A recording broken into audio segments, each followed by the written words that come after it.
Hello, hello, hello. আসসালামু আলাইকুম সবাইকে। দেখো তো সাউন্ড শুনতে পাচ্ছ কিনা? একটু জানায় দাও। Hello, hello, hello. সাউন্ড কি শুনতে পাও? কোথায় বাচ্চা কাচ্চারা? All clear. Very good, very good.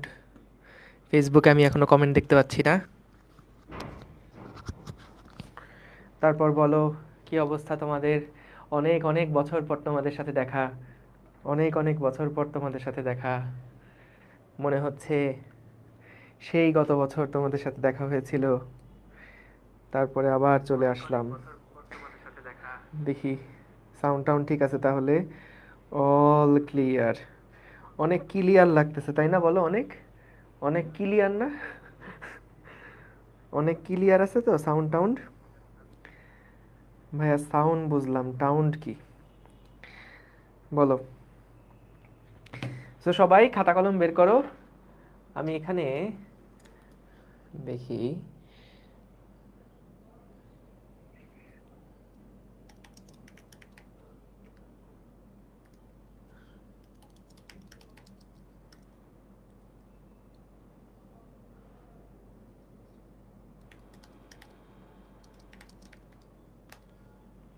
Crystal clear তাই না সব? আচ্ছা, গুড, ভেরি গুড। সাউন্ড টাউন্ড আশা করি সব কিছু ঠিক আছে।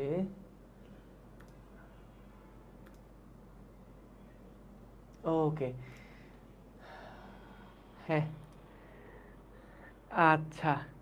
ওকে, সো আমরা আজকে শুরু করি, চলো, ভেক্টরের 2 নাম্বার লেকচার। তো আজকে হলো আহ, প্রথমে আগে অপারের ক্লাস নেওয়ার কথা ছিল। তারপরে অপার চিন্তা করলো যে ভৌত জগৎ এবং পরিমাপ অধ্যায়টা শুরু করার আগে যদি পদার্থবিজ্ঞানের পাঠ প্রস্তুতি টপিকটা কাভার করে ফেলা হয় তাহলে ভালো হয়। তো সেই জন্য অপূর্বর শুরু করার কথা ছিল, কিন্তু আজকে দুর্ভাগ্যজনকভাবে অপূর্বর ওই বাসায় যে ইন্টারনেট কানেকশন সেইটাতে একটু সমস্যা দেখা দিছে। তো 9টার সময় আমাকে জানালো যে ওর ওখানে তারে লাইন নাকি কেটে গেছে। তো এই জন্য পরবর্তীতে যেটা ডিসিশন নিলাম যে আমি তোমাদের ভেক্টর অধ্যায়ে যেটা পড়ানো শুরু করছিলাম সেইটারই সেকেন্ড লেকচারটা আজকে শুরু করব। ঠিক আছে? আচ্ছা, ঠিক আছে। তো আমরা এর আগে প্রথম যে ক্লাসটা ছিল সেইটা তো নিয়েছি। আমি এখানে ফেসবুকে কোনো দেখতে পাচ্ছি না। ফেসবুকে আসতেছে, এটা যে কি হয় মাঝে মাঝে। না, ঠিক আছে। ওকে। আচ্ছা, যাদের ওয়েব অ্যাপে দেখতে সমস্যা হচ্ছে তোমরা একটা কাজ করো, লিভ নিয়ে আর একবার জয়েন দাও অথবা ফেসবুকে চলে যাও সরাসরি। হ্যাঁ, অথবা সরাসরি ফেসবুকে চলে যাও। ওকে, সো চলো আমরা শুরু করি আমাদের ভেক্টরের 2 নাম্বার ক্লাস, তাই তো? বেশিক্ষণ ক্লাস হবে না, ক্লাস হবে বড়জোর 1.5 ঘন্টা। তো তোমরা এইটুকু সময় একদম মনোযোগ দিয়ে থাকবা। যেটা গত ক্লাসেও বলেছিলাম যে সকল ডিস্ট্র্যাকশন ভুলে একদম টেবিল চেয়ারে বসো, টেবিল চেয়ারে বসো। আর সামনে খাতা কলম নাও। হাতের কাছে যেন কিবোর্ড না থাকে, হাতের কাছে থাকবে খাতা কলম। যদি একান্তই কোনো কিছু প্রশ্ন করা দরকার হয় বা রেসপন্স যখন আমি চাইবো ওই সময় কিবোর্ডে গিয়ে লিখে আসবা, তাছাড়া কিবোর্ড ধরবাই না। ঠিক আছে? আর আমাদের এইখানে ধরো প্রথমে প্রথমে ওকে, সাউন্ড অ্যান্ড স্ক্রিন ক্লিয়ার আছে, ঠিক আছে। তাহলে সবাই খাতা কলম বের করে বসো। আমরা তাহলে চলো শুরু করি। সবাই মোটামুটি চলে আসছে তাই না? সবাই মোটামুটি চলে এসেছে। ঠিক আছে, তাহলে আমরা শুরু করতে পারি। আমরা আস্তে আস্তে শুরু করতে পারি। ওকে ভাইয়া, যুদ্ধ কবে থেকে শুরু? কিসের যুদ্ধ? কিসের যুদ্ধ বস? হ্যাঁ, ফার্স্ট ক্লাস অর্ধেক করলে অসুবিধা নেই, পারা উচিত। ঠিক আছে। হ্যাঁ, হ্যাঁ। অপূর্ব দাদা ফিজিক্সের ওই যে পদার্থবিদ্যার পাঠ প্রস্তুতি ওইটা ভাইয়া নিবে। ওইটা হচ্ছে হয়তো আমার সামনে যে 2 দিন ক্লাস আছে সেই 2 দিনের মধ্যে যে কোনো একদিন হয়তো বা ভাইয়া ক্লাসে ঢুকে যাবে। ঠিক আছে? ওকে, সো চলো মোটামুটি প্রায় সবাই চলে। আজকে ফেসবুকে লাইভ হচ্ছে, তো ফেসবুকেও লাইভ হচ্ছে। ফেসবুকেও লাইভ হচ্ছে। ঠিক আছে।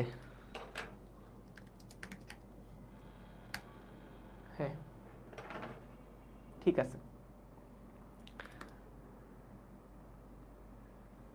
চলো তাহলে শুরু করি। একদম প্রথমে দেখো অবস্থান ভেক্টর। আমরা লাস্ট ক্লাসে কিন্তু কয়েকটা বিশেষ টাইপের ভেক্টর নিয়ে পড়াশোনা করছিলাম, মনে আছে? কিছু বিশেষ টাইপের ভেক্টর নিয়ে আমরা পড়ছিলাম। তার মধ্যে আমরা দেখেছিলাম সমান ভেক্টর, তারপরে ছিল অসমান ভেক্টর, তারপর সদৃশ ভেক্টর, বিসদৃশ ভেক্টর, তাই না? এবং তারপরে আমরা সমতলীয় ভেক্টর দেখলাম, অসমতলীয় ভেক্টর দেখলাম। এরকম বিভিন্ন টাইপের বিশেষ ধরনের ভেক্টর কিন্তু আমরা আগের ক্লাসে দেখেছিলাম। সো আমাদের আরও কিছু বিশেষ টাইপের ভেক্টর আছে, এবং আজকে আমরা যে বিশেষ টাইপের ভেক্টরগুলো নিয়ে আলোচনা করব এইগুলা কিন্তু আমাদের মেইন অ্যাপ্লিকেশনে গিয়ে বেশি বেশি লাগবে। সো এই জন্য ক্লাসটা মনোযোগ দিয়ে করতে হবে। দেখো প্রথমে আমাদের বলছে একটা নতুন টাইপের ভেক্টর, এটা কি অবস্থান ভেক্টর। প্রথমে আগে সংজ্ঞা পড়তে যেও না, হ্যাঁ? প্রথমে আগে আমি একটু ছবি এঁকে বুঝাই নেই, তারপরে সংজ্ঞাটাতে যাব। সো আমি আগে এই সংজ্ঞাটা ঢেকে দিচ্ছি। এই সংজ্ঞাটা আমি আগে ঢেকে দিলাম। ওকে, সংজ্ঞাটাকে ঢেকে দিলাম, কিছু নাই। দেখো অবস্থান ভেক্টর বলতে কি বোঝায়। শোনো, ভেক্টর জিনিসটা পুরাটাই কমন সেন্স আসলে, বুঝছো? একদম সহজ। তুমি যদি যত সহজভাবে চিন্তা করতে পারবা তত তোমার জন্য এই থিওরিগুলা ধরা সহজ হবে। যেমন মনে করো এই যে আমাদের এক্স অ্যাক্সিস আর এই যে আমাদের ওয়াই অ্যাক্সিস, এইখানে আমি চাই কোনো একটা বিন্দুর অবস্থান বের করতে। মনে করো এইখানে আমার একটা বিন্দু আছে, এই বিন্দুটার নাম আমি দিলাম, এটা হলো আমাদের পি বিন্দু, এটা হলো আমাদের মূল বিন্দু, এটা হলো গিয়ে আমাদের মূল বিন্দু ও। আমি চাই এই বিন্দুটার অবস্থান নির্ণয় করতে, কার সাপেক্ষে? এই ও বিন্দুটার সাপেক্ষে। আবার বলি, আমি চাই এই পি বিন্দুর অবস্থানটা নির্ণয় করতে, কার সাপেক্ষে? ও বিন্দুর সাপেক্ষে পি বিন্দুর অবস্থানটা নির্ণয় করতে চাই। তাহলে আমরা এই অবস্থানটা যেই ভেক্টরের সাহায্যে নির্ণয় করছি সেই ভেক্টরটাকে আমরা বলি অবস্থান ভেক্টর। অর্থাৎ দেখো মূল বিন্দু থেকে ওই বিন্দু পর্যন্ত যে ভেক্টরটা থাকবে সেই ভেক্টরটাকেই আমরা বলি অবস্থান ভেক্টর। এবং খেয়াল করে দেখো এই যে অবস্থান ভেক্টরটা কিন্তু মূলত শুরু হয়েছে কোত্থেকে? মূল বিন্দু থেকে শুরু হয়েছে। মূল বিন্দু ছাড়া অন্য কোনো বিন্দু থেকে শুরু হলে কিন্তু আমরা মূল বিন্দুর সাপেক্ষে অবস্থানটা প্রকাশ করতে পারবো না। যেমন আমি যদি এই রকম একটা ভেক্টর দিয়ে পি বিন্দুর অবস্থান বুঝাই, তাহলে এইটা কি আমাদের মূল বিন্দু হলো? আমাদের মূল বিন্দু তো এইটা। তাহলে আমি কিন্তু আসলে পি বিন্দুর অবস্থান মূল বিন্দুর সাপেক্ষে পেলাম না। তাহলে এই যে ভেক্টরটা সেটা কিন্তু আমাদের অবস্থান ভেক্টর বলা যাবে না। অবস্থান ভেক্টর হতে হলে সবসময় মূল বিন্দু থেকে ভেক্টরটাকে আঁকতে হবে। ভেক্টরটা সবসময় শুরু হতে হবে কোথা থেকে? মূল বিন্দু থেকে শুরু হতে হবে। এবং আমি যেই পয়েন্টটা নির্দেশ করতে চাই সেই পয়েন্টে গিয়ে ভেক্টরটা শেষ হতে হবে। তাহলে দেখো এটা আদি বিন্দু আর এটা হচ্ছে শেষ বিন্দু। তাহলে অবস্থান ভেক্টরের আমরা যদি সংজ্ঞাটা একটু দেখি, দেখো সংজ্ঞাটা কি বলছে। এর ইংরেজি টার্ম হলো পজিশন ভেক্টর। প্রসঙ্গ কাঠামোর মূল বিন্দুর সাপেক্ষে, এই দেখো এটা প্রসঙ্গ কাঠামো, তার মূল বিন্দুর সাপেক্ষে অন্য কোনো বিন্দুর অবস্থান নির্ণয় বা নির্দেশ করার জন্য যে ভেক্টর বিবেচনা করা হয় তাকে ওই বিন্দুর অবস্থান ভেক্টর বলে। আবার দেখো প্রসঙ্গ কাঠামোর মূল বিন্দু, এটা মূল বিন্দুর সাপেক্ষে এইরকম একটা বিন্দুর অবস্থান নির্ণয় করার জন্য যে ভেক্টর আঁকা হয় বা যেই ভেক্টর বিবেচনা করা হয় তাকেই আমরা অবস্থান ভেক্টর বলি। ঠিক আছে, ক্লিয়ার? তাহলে অবস্থান ভেক্টর কি জিনিস সেটা আমরা বুঝলাম। এখন বলো তো, আগের ক্লাসে আমরা একটা জিনিস দেখছিলাম, একটা ছিল সীমাবদ্ধ ভেক্টর নামে আমাদের একটা ভেক্টর ছিল। মনে আছে কার কার? সীমাবদ্ধ ভেক্টর এর বৈশিষ্ট্য কি ছিল? সীমাবদ্ধ ভেক্টরের বৈশিষ্ট্য কি ছিল মনে আছে কি কারো? একটা ছিল ওই যে মুক্ত ভেক্টর আর একটা ছিল সীমাবদ্ধ ভেক্টর। মুক্ত ভেক্টর যেটা, সেটা কিন্তু আমরা যে কোনো জায়গা থেকে শুরু করতে পারতাম। এই যে তুর্য সবার আগে অ্যান্সার দিছে। সীমাবদ্ধ ভেক্টর এমন একটা ভেক্টর ছিল যেটা কিন্তু আমাদের যার পাদবিন্দুটা ফিক্সড, যার আদি বিন্দুটা ফিক্সড, তাই না? যার আদি বিন্দুটা ফিক্সড থাকতো সেটাকে কিন্তু আমরা বলতাম যে সীমাবদ্ধ ভেক্টর। সো এইখানে আমাদের বলতো অবস্থান ভেক্টর আঁকতে গেলে সব সময়ের জন্য আমাদের শুরুটা কোত্থেকে করতে হবে? এই মূল বিন্দু থেকে করতে হবে না? তাহলে এই মূল বিন্দু থেকে যেই ভেক্টরটা আমরা আঁকবো সেটাকেই কেবলমাত্র অবস্থান ভেক্টর আমরা বলি। তাহলে খেয়াল করো, আমরা কিন্তু অন্য কোনো বিন্দু থেকে যেহেতু শুরু করতে পারছি না, তাহলে অবস্থান ভেক্টর কিন্তু একটা সীমাবদ্ধ ভেক্টর। অবস্থান ভেক্টর এক ধরনের সীমাবদ্ধ ভেক্টর। দেখি কুমিল্লা বোর্ড 2022 সালে ঠিক এই প্রশ্নটাই আসছিল। দেখো, যখন আমি আবারও বলছি, প্রথমবারের জন্য যখন এই স্লাইডগুলো দেখবা, তখন খবরদার এই যে একটা সুন্দর অনুধাবনমূলক প্রশ্ন পাইছি, এটা তাহলে পরীক্ষা আসবে, ঝুঁকে ঝুঁকে মুখস্থ করি, এই কাজগুলো করবা না খবরদার। তুমি আগে থিমটা মাথার মধ্যে ঢুকাবা, বুঝবা, এরপর নিজের ভাষায় সেটাকে প্রকাশ করার চেষ্টা করবা। তখন তুমি দেখবা কোনো কোনো শব্দে আটকাই গেছো, কোনো কোনো ভাষা প্রকাশ করতে পারছো না। সো সেই সময় যেটা করবা, একবার রিডিংটা পড়বা। রিডিং পড়লে ওই শব্দগুলো মাথায় ঢুকে যাবে এবং তারপরে তুমি সুন্দর মতো নিজের ভাষাতেই পুরা শব্দগুলো প্রকাশ করতে পারবা বা পুরা থিমটা প্রকাশ করতে পারবা। সো তাহলে দেখো, এখানে বলছে অবস্থান ভেক্টর একটা সীমাবদ্ধ ভেক্টর ব্যাখ্যা করো। যে আমরা এখানে যেটা করব, দুই টাইপের ভেক্টরের কথা বলছে না, একটা অবস্থান ভেক্টর, একটা সীমাবদ্ধ ভেক্টর। অনুধাবনমূলকে প্রথমে যে কাজটা করবা, অবস্থান ভেক্টর কাকে বলে সেটার একটা ডেফিনেশন দিবা, সীমাবদ্ধ ভেক্টর কাকে বলে তার একটা ডেফিনেশন দিবা। দুইটা ডেফিনেশনের মধ্যেই তুমি পেয়ে যাবা কেন অবস্থান ভেক্টর একটা সীমাবদ্ধ ভেক্টর। সো এটা হচ্ছে মেইন ক্লুটা। তোমাদের যখন এই যে মনে আছে হয়তোবা, যখন তোমরা ইংরেজি প্যারাগ্রাফ পড়ছো বা ইংরেজি যখন ওই যে এসে বা কোনো একটা ব্রড লিটারেচার টাইপের কোনো একটা কিছু যখন তোমাদের লিখতে হয়েছে, কম্প্রিহেনশন টাইপের কিছু একটা লিখতে হয়েছে, তখন সবাইকে এই নিয়ম ফলো করছো কিনা আমি জানি না, কিন্তু এই নিয়ম ফলো করলে যে কোনো মানে কি বলে ব্যাখ্যামূলক কথাবার্তা লেখা অনেক সহজ হয়। কি স্ট্র্যাটেজি সেটা? সেটা হচ্ছে তুমি যেই টপিক রিলেটেড কথাবার্তা লিখতে চাও, আমাদের এরকম হয় না যে ভাই অনেক কিছুই মাথায় আছে কিন্তু আমি না ঠিক গুছায় প্রকাশ করতে পারতেছি না, আমি ঠিক লিখে শেষ করে আসতে পারতেছি না। সো ওই সময় যেটা করা উচিত, তোমাকে যে টপিক নিয়ে প্রশ্ন করছে বা যেই টপিক নিয়ে তুমি লেখা শুরু করছো, সেই টপিক নিয়ে নিজেকে কয়েকটা প্রশ্ন করবা, সেই টপিক রিলেটেড নিজেকে কিছু প্রশ্ন করবা। ওই প্রশ্নগুলার উত্তর দিতে দিতেই তুমি দেখবা যে তোমার পুরো একটা কম্প্রিহেনশন দাঁড় করানো হয়ে গেছে। এটা হঠাৎ করে মাথায় আসলো যে এই ট্রিক্সটা তোমাদের সাথে শেয়ার করি। সো ওইটার জন্যই এটা বললাম। এই আটকায় যাচ্ছে কেন? আমার আটকায় যাচ্ছে না সবার আটকায় যাচ্ছে? দেখো তো, দেখো তো, ক্লাস ঠিক আছে না? ঠিকই আছে, ঠিকই আছে, দেখো। সো তাহলে একটা এক্সাম্পল দেই। যেমন সাপোজ খুবই পিকুলিয়ার একটা প্যারাগ্রাফ নিয়ে ধরো তোমাকে বললো যে সিলিং ফ্যান নিয়ে তুমি কিছু একটা লেখো, সিলিং ফ্যান নিয়ে কিছু একটা লেখো। তাহলে সিলিং ফ্যান নিয়ে যদি লিখতে হয়, হঠাৎ করে কাউকে লিখতে দিলে তো আসলে ভ্যাবাচাকা খেয়ে যাওয়ার মতন, যে ভাই সিলিং ফ্যান নিয়ে আর কি লিখবো, এটা নিয়ে লেখার কি আছে, গরম লাগলে ফ্যান দেই, ঠান্ডা লাগে, এইটাই তো শেষ। এখন দেখো, তুমি এই জিনিসটাকে আসলে কিভাবে ব্যাখ্যা মানে বড় করতে পারো বা কিভাবে বেশি ইনফরমেশন ঢুকাতে পারো।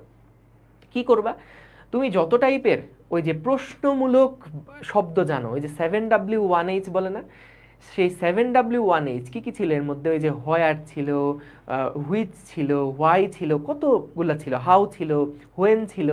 তারপরে এই 7W1H এই শব্দগুলা দিয়ে যদি তুমি নিজেকে এক একটা করে প্রশ্ন করো, তাহলে তুমি দেখবা যে ফ্যান সম্পর্কে একটা রচনা লিখে ফেলতে পারবা। কিরকম বলি, যেমন ধরো হোয়েন দিয়ে, হোয়েন দিয়ে কি প্রশ্ন হইতে পারে, কখন ফ্যান চালানো লাগে বা কখন আমরা ফ্যান চালাই। তারপরে হতে পারে যে হু দিয়ে, ধরো হু দিয়ে কি কি প্রশ্ন হতে পারে, যে কে আবিষ্কার করছে, তো কে আবিষ্কার করছে আমরা তো আর জানি না, তো উত্তর কি হইতে পারে, যে হ্যাঁ সায়েন্টিস্টরা এটা আবিষ্কার করছে। তারপরে ধরো আমি বললাম যে কিভাবে এই ফ্যান চলে, ইলেকট্রিসিটির মাধ্যমে চলে। তারপর যদি জিজ্ঞেস করি আচ্ছা ফ্যানের গঠন কেমন, ব্যাখ্যা করো, ফ্যানের গঠন তুমি ওইটা আবার একটা ধরো যে কয়েকটা তুমি প্যারা লিখে দিতে পারবা ওইগুলা নিয়ে। সো মেইন আইডিয়াটা হচ্ছে যে যতই পিকুলিয়ার টপিক হোক না কেন, যখন কোনো একটা কম্প্রিহেনশন টাইপের কিছু একটা লিখবা, এটার স্ট্র্যাটেজিটাই হচ্ছে এরকম যে তুমি যদি ওই টপিকটা নিয়ে নিজেকে কিছু প্রশ্ন করো তাহলে দেখবা যে ওই টপিক রিলেটেড অনেকগুলো থিম তোমার মাথায় ঢুকে গেছে, ওই থিমগুলো নিয়ে তুমি তখন সুন্দর মতন লিখে আসতে পারবা। বুঝতে পারছো? সো যাই হোক, টপিক থেকে একটু বাইরে চলে গেছি, কিন্তু এই অনুধাবনমূলক প্রশ্নের ক্ষেত্রে বা এরকম যখন বড় প্রশ্ন অ্যান্সার করতে হবে, তখন এই খ নাম্বারে যেটা করবা, দেখো এই ক্ষেত্রে তোমাদের অবস্থান এবং সীমাবদ্ধ ভেক্টর, তাহলে দুইটা সংজ্ঞা আগে দাও। তুমি দেখবা সংজ্ঞা দেওয়ার সময়ই তোমার আসলে মোটামুটি এই কেন অবস্থান ভেক্টর একটা সীমাবদ্ধ ভেক্টর সেটার ব্যাখ্যা হয়ে গেছে। ঠিক আছে, ওকে। আচ্ছা একটা মিনিট, দেখি বলছো আটকায় যাচ্ছে, আমি একটু আমার ফেসবুকে চেক করে দেখি আসলে আটকাচ্ছে কিনা। কেন আটকাবে কেন, একটু দাঁড়াও দেখি, আটকানোর তো কথা না। না ঠিক আছে, সীমাবদ্ধ ভেক্টর, ঠিক আছে ঠিক আছে ঠিক আছে, ক্লিয়ার চলছে তো, কোনো অসুবিধা নাই, কোনো প্রবলেম নাই, ঠিক আছে। এই শোনো, যারা বলবে যে ঠিক নাই, যাদের ঠিক আছে তোমরা একটু সাথে সাথে জানাবা, কারণ না হলে আমি কনফিউজড হয়ে যাই যে আমার এখানে সমস্যা হয়েছে কিনা। ঠিক আছে, ঠিক আছে বস, চলো চলো তাহলে। আর যাদের এখানে আটকায় যাচ্ছে তোমরা ফেসবুকে চলে যাও, হ্যাঁ, অনেকের হতে পারে যে হয়তো ব্যান্ডউইথ কম বা নেট ভালো না, তারা ফেসবুকে চলে যাও, ফেসবুকে দেখবা যে সুন্দর স্মুথ আসতেছে। ওকে, তো তাহলে আমরা এটা পারবো যে যখন এটা বললো অবস্থান ভেক্টর সীমাবদ্ধ ভেক্টর, তাহলে অবস্থান ভেক্টর একটা ডেফিনেশন দিলাম, তারপর সীমাবদ্ধ ভেক্টর একটা ডেফিনেশন দিয়ে দুইটাকে লিংক করাই দিব, ক্লিয়ার। এবার আসো সরণ ভেক্টর। সরণ ভেক্টরটা কি? যদি একটা বস্তুকণা পি অবস্থান থেকে কিউ অবস্থানে স্থানান্তরিত হয়, তাহলে পি বিন্দুকে পাদবিন্দু ধরে অঙ্কিত ভেক্টরকে সরণ ভেক্টর বলে। মনে করো যে আমাদের কোনো একজন ভদ্রলোক, সে কি করলো, প্রথমে ডান দিকে গেল, প্রথমে সে মনে করো পি অবস্থানে ছিল, পি অবস্থানে ছিল, এবং তারপরে সে মনে করো উপরের দিকে গেল, এইটা হচ্ছে তার কিউ অবস্থান। তো এই যে পি থেকে কিউ অবস্থানে গেল, তাহলে পি বিন্দুকে পাদবিন্দু ধরে, পি বিন্দুকে আদিবিন্দু বা পাদবিন্দু ধরে আমরা কিউ বিন্দু পর্যন্ত যে ভেক্টরটা আঁকবো, সেইটাই কিন্তু আমাদের মূলত সরণ ভেক্টর নির্দেশ করবে। সেইটাই মূলত কি ভেক্টর নির্দেশ করবে? আমাদের সরণ ভেক্টর নির্দেশ করবে। তাহলে সরণ ভেক্টর হওয়ার জন্য কিন্তু মূল বিন্দু হওয়া লাগবে না। এটা হলো জাস্ট এরকম যদি হয়, আমি এইরকম একটা আদি বিন্দু থেকে এইরকম একটা শেষ বিন্দুতে চলে গেছি, তাহলে আমাদের এই যে আদি বিন্দু থেকে শেষ বিন্দু পর্যন্ত যে দূরত্বটা, এটাই কিন্তু মূলত আমাদের সরণ ভেক্টরটা নির্দেশ করছে। এইটাই কিন্তু আমাদের সেই সরণ ভেক্টরটা নির্দেশ করছে। অর্থাৎ তুমি সোজা পথে যাও বা বাঁকা পথে যাও, যেখান থেকে যাত্রা শুরু করছো এবং যেখানে গিয়ে যাত্রা শেষ করছো, আদি থেকে শেষ এই পর্যন্ত যে লম্বা দাগটা, সেটাই কিন্তু তোমার কি ভেক্টর? সরণ ভেক্টর।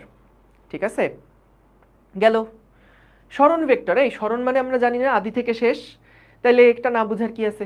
সরণ ভেক্টর আদি থেকে শেষ, তো আমি একটা পয়েন্ট থেকে যাত্রা শুরু করলাম, ঘুরে ফিরে আমি আবার আর একটা জায়গাতে আসলাম, তাহলে আমার আদি বিন্দু থেকে শেষ বিন্দু পর্যন্ত সোজা যেই সরল রেখার দূরত্বটা, সেটা হলো সরণের মান। আর আদি থেকে শেষ পর্যন্ত যে ভেক্টরটা পাচ্ছি, এই ভেক্টরটা হচ্ছে আমাদের সরণ ভেক্টর। সরণ ভেক্টর দেখো, দেখো বুঝছো কিনা, একটু জানাও বুঝেছো কিনা। বুঝছি, ভেরি গুড, ঠিক আছে ঠিক আছে, থ্যাংক ইউ শাবাব। ওকে, তারপরেরটা দেখি কি বলছে, একক ভেক্টর। এইটা আমাদের অনেক কাজে লাগবে, এই ভেক্টরটা নিয়ে আমাদের অনেক প্রশ্ন আসে, অনেক কাজে লাগে, অনেক অ্যাপ্লিকেশন আছে। দেখো একক ভেক্টর আসলে বোঝার আগে একদম সহজে যদি বলি, জিনিসটা মোটেও কমপ্লিকেটেড না, খুবই সিম্পল। বলো তো, আমি যখন একটা দেয়াল বানাতে চাই, তার একক কি? একটা ইট না? আমি যখন একটা মানবদেহের দিকে তাকাই, সেই মানবদেহের আসলে একটা ছোট্ট অংশ, তার এককটা কি? একক কিন্তু একটা কোষ না? সো তাহলে অনেকগুলা কোষ মিলে কিন্তু মানবদেহ তৈরি হয়েছে। আবার দেখো অনেকগুলা ইট, একটার উপর একটা ইট ইট অনেকগুলা মিলে কিন্তু একটা দেওয়াল তৈরি হয়েছে। সো ওই দেওয়ালের একটা একক কিন্তু ইট। তাহলে একক শব্দের মানে তো আমরা ভালো মতনই বুঝি। সো একক ভেক্টর কি জিনিস? একক ভেক্টর খুবই সিম্পল একটা জিনিস। একক ভেক্টর এমন একটা ভেক্টর যার মান হচ্ছে এক একক। যার মান কি? একক ভেক্টর এমন একটা ভেক্টর যার মান হচ্ছে এক একক। হ্যাঁ, দেখো কোনো একটা ভেক্টর এর মধ্যে কি থাকে, এটা লিখো না কেউ খাতায়, জাস্ট একটু দেখো, এটা লিখবা না, আমি যা লিখতেছি এটা লিখবা না। একটা ভেক্টরের মধ্যে কি থাকে? একটা ভেক্টরের মধ্যে ভেক্টরের মান থাকে এবং ভেক্টরের দিক থাকে না? একটা ভেক্টরের মধ্যে কি কি থাকে? একটা ভেক্টরের মান থাকে এবং একটা ভেক্টরের দিক থাকে। দেখো এই দিক প্রকাশের কাজটা করে একক ভেক্টর। দিক প্রকাশের কাজ করে কে? দিক প্রকাশের কাজ হচ্ছে একক ভেক্টরের কাজ। একক ভেক্টরের কাজ। একক ভেক্টর দিয়ে আমরা কোনো একটা ভেক্টরের দিকটাকে প্রকাশ করি। একক ভেক্টর দিয়ে কোনো একটা ভেক্টরের দিকটাকে আমরা প্রকাশ করি। ঠিক আছে, তাহলে তাহলে দেখো এখানে আমরা যদি বলতো এইটাই যেহেতু আমাদের একক ভেক্টর, এটাই যেহেতু আমাদের একক ভেক্টর, দেখো একটা ভেক্টরের প্রকাশ করার জন্য তার মান লাগে এবং তার দিক লাগে।